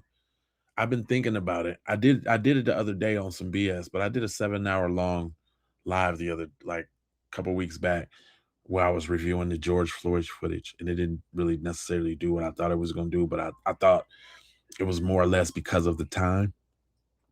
And I got to figure out a way for YouTube to push it to the overseas market because there's no reason why I should have did something overnight like that, and people from overseas shouldn't have been tapping in. Keep It P podcast is a global show. We do got people from overseas to tap in, so I don't know why the people just getting up or doing their thing overseas didn't tap in. Maybe it was the topic. Maybe there's a lot of factors that were into that, but yeah, it was a couple weeks ago. It was a couple weeks ago. I don't know. I was just trying something, man, because I was on YouTube and I seen this one dude's channel while I was scouring, and every one of this dude's streams is like 11 hours, 10 hours, 9 hours, and he had millions of views on his streams, like 900,000, 1.3 million. I was like, wow, like, geez, Louis. And he was all he was doing was watching crime videos and stuff like that. And I'm like, honestly, I got enough shows to do a 24-hour Keep It P podcast. I've been thinking about that, like letting all them years of videos run on a 24-hour loop on a separate channel and just call it Keep It P 24/7, because obviously we still adding to it. But that joint would go on forever. It's over 4,800 videos on that joint on the Keep It P podcast by itself. So I don't know, I really just trying stuff. I'm really trying to be like free as a creator, because you really don't know what really is going to work outside of what you do, because I'm a different creator. That's why I need all y'all to be hip on the other channels, because what I would like to do is separate the content. On J Lava, I'd like to do more stuff like this, storytelling and this, that, and the third. On Keep It P podcast, I want to talk about the social issues and the reparations and stuff. And on Raw, I want to be super petty McDavid Daniels, right? Just as a black content creator and how they don't push our channels, I've fortunately been able to find a way to break through the algorithm. But as y'all see, I got a stream on all three channels with two versions apiece just to break through, because I tried it just the other day with just the regular 3 channels, and they stifled that so bad it was ridiculous. It made me look like I had just started. So I done found a little way to break through and reach more people. But you got to find tricks, and it costs to do that. There's Restream. They charge you. Not only do they charge you to stream and to so many channels, but they charge you to make a vertical and a horizontal version of your video extra to be able to do that. And something's wrong with my card the other day and all that. That's why y'all see that one little single broadcast I did the other day. And it's actually doing good now, but they didn't give it the same boost or push that they give it normally when I force them to, with like 6 videos at one time. He said, check my fam out. He's on the blueprint on how to do long lives effortlessly. Was his Wabi Tube network? Okay, here, let me write that down. All right, here, I'll just text it to myself. Yeah, I always be studying. I ain't never too proud to brush up and figure out how I can be a better storyteller, or how I can convey information to you guys in a better way. I know that I can be somewhat sort of a scatterbrain, so I learned to narrow down what I was saying, think a little bit before I talk, to be cohesive. But I'm trying though. I'm working on it. I'm taking this journalist thing very seriously, and it's unconventional. Like, it doesn't have to be conventional. I don't. You don't have to speak in a certain way to get the message across, as long as the audience that you're speaking to understand where you're coming from. So if y'all like me, then you already know it's gonna be a mix of proper English with slangily, langualistic. Everything is just gonna be everything from in between, with a little vulgarness and sometimes too. Even though I kind of cut down on the cursing, but sometimes you might get a little foulness out. Man, nah, it feels good to curse. I don't know about y'all, but I like cursing. But because I like doing it, that's why I've been trying to stop doing it. It's kind of like a mind control discipline thing. Since I'm so free with it, I'm actively trying not to do it. And not bring it on the program too. I know that our program could be played to a lot more people and reach a lot more heights without the vulgarities. Not like I'm trying to tailor it to them though, but you just got to be willing to do whatever you need to do to make sure your messages get out there. Is that there's a lot of us taking it in our community, and I give you all the history. Oh man, I need it. Listen, me and Teasy man need to write a book, man. Like, being a black creator, talking about the stuff that we talking about over this last 5 years has been super interesting. We got screenshots, we got video of all the games YouTube play in the background, and this, that, and the other. And I swear, I mean, without our own platforms, you know, I guess that's what makes black people so great, because we adapt and we overcome. But boy, it's been tiny tough Tims. My YouTube account, like my J Lava YouTube account, is 17 years old. 17 years old. I was like, damn, that's a long time. 17 years old, man.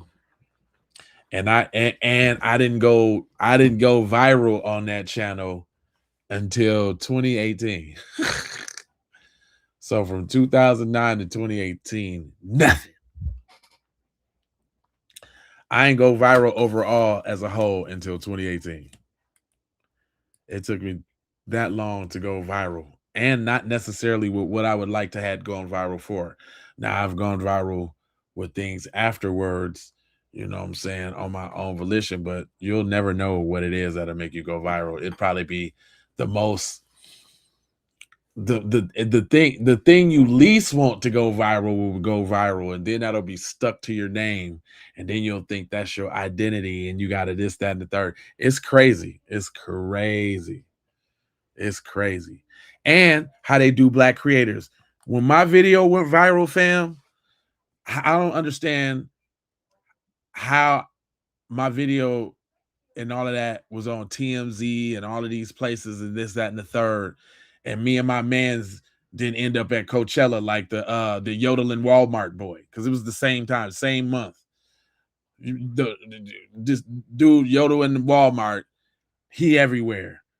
I'm talking about, my video was so big at the time, related to the biggest song and the biggest artist at the time.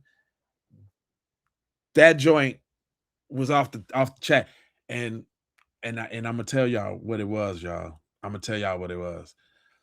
I had just started Keep It P podcast, kind of like this, but it wasn't called that back then. But yeah, I was talking about black empowerment and this, that, and the third on all the videos leading right up to it. And I'm pretty sure they said, "Oh no, we can't.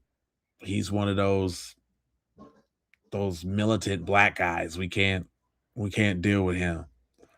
I know that played a factor, and I probably for the good too, because probably I would have got on and they would have corrupted me, and I probably would have cooned out or something. Who knows what happened? Shit happened for a reason.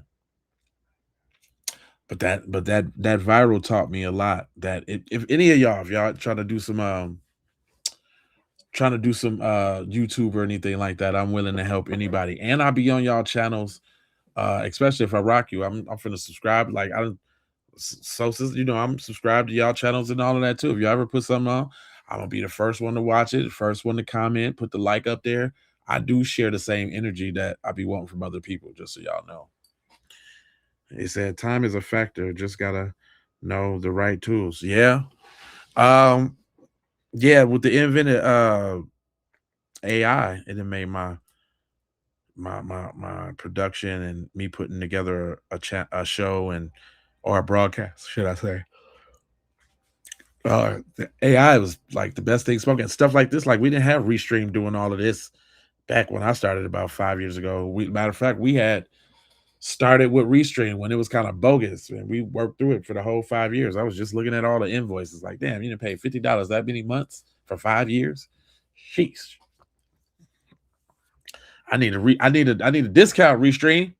I need you. Matter of fact, I forgot about my affiliate link. I don't know why I ain't been putting that in the thing as long as I've been doing content. That's another way to get revenue off of what y'all do, affiliate links. But I ain't gonna hold y'all. Just my three hours. I ain't gonna hold you, but I'm a mojo fojo scold you about being on code. And you know, I got 4 words for you. Let me go ahead. Let me get that out of my way real quick. I need y'all to go ahead, subscribe for the vibes, like for the spike in the algorithm. If it got that hype that thing. Put the hype on that motherfucker, dog.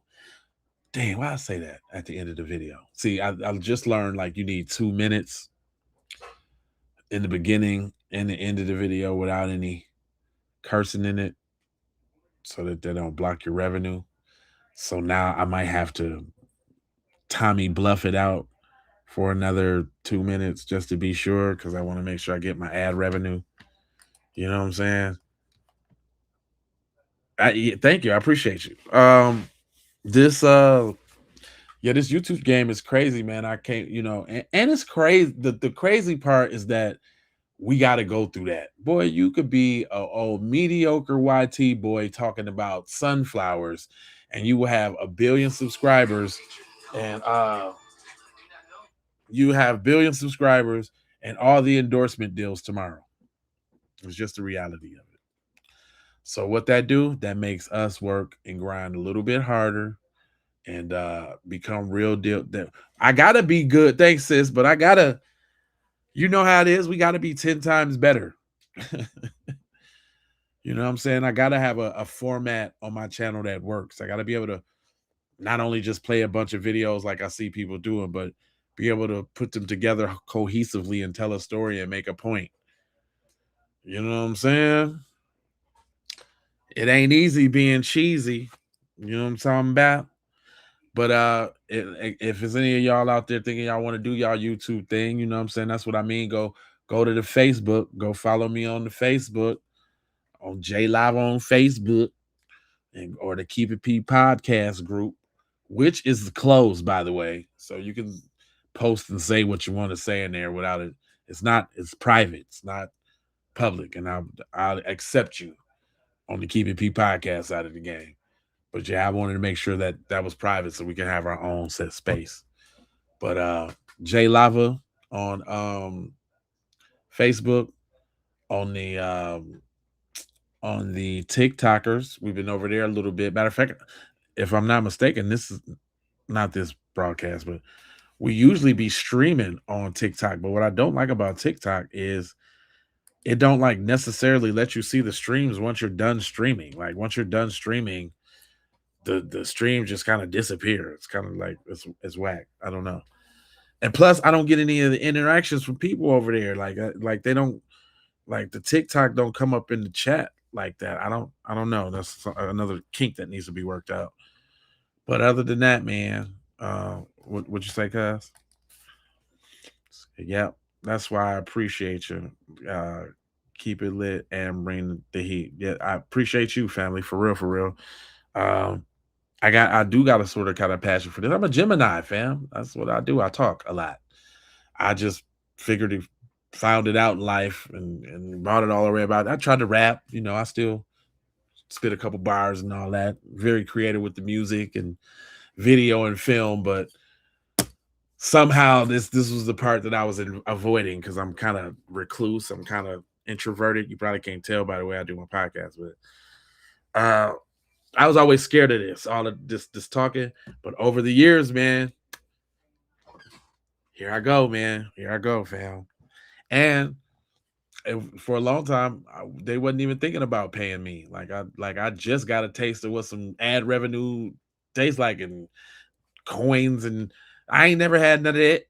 Yeah, people used to slide me a couple of like PayPals or Cash Apps back in the day, but I'm just now getting onto their little program, and I got a little renewed in faith because I didn't think that people who were saying these kind of messages was getting monetized. I just didn't think that's what it is. Now, the way that they always demonetizing some of my videos is another thing to be studied, because I tell you, out of the last 15 videos I did, 8 of them is demonetized for some reason or other. So y'all giving me them little sprinkles and all of that, that'd be cool, because I don't mind doing this. I got a passion. I think I could do a 24-hour stream. If my life was actually really that cool, I'd be on that. But I'm an old nigga. Don't nobody want to don't want anybody want to watch me all day long. I can just imagine right now what it would be like, because all I'd be doing is being online, scouring for videos and for the internet for my next program. I don't do much, y'all. Anyway, loves be blessed and aloha. I'm out the door for show. How you already know. You good.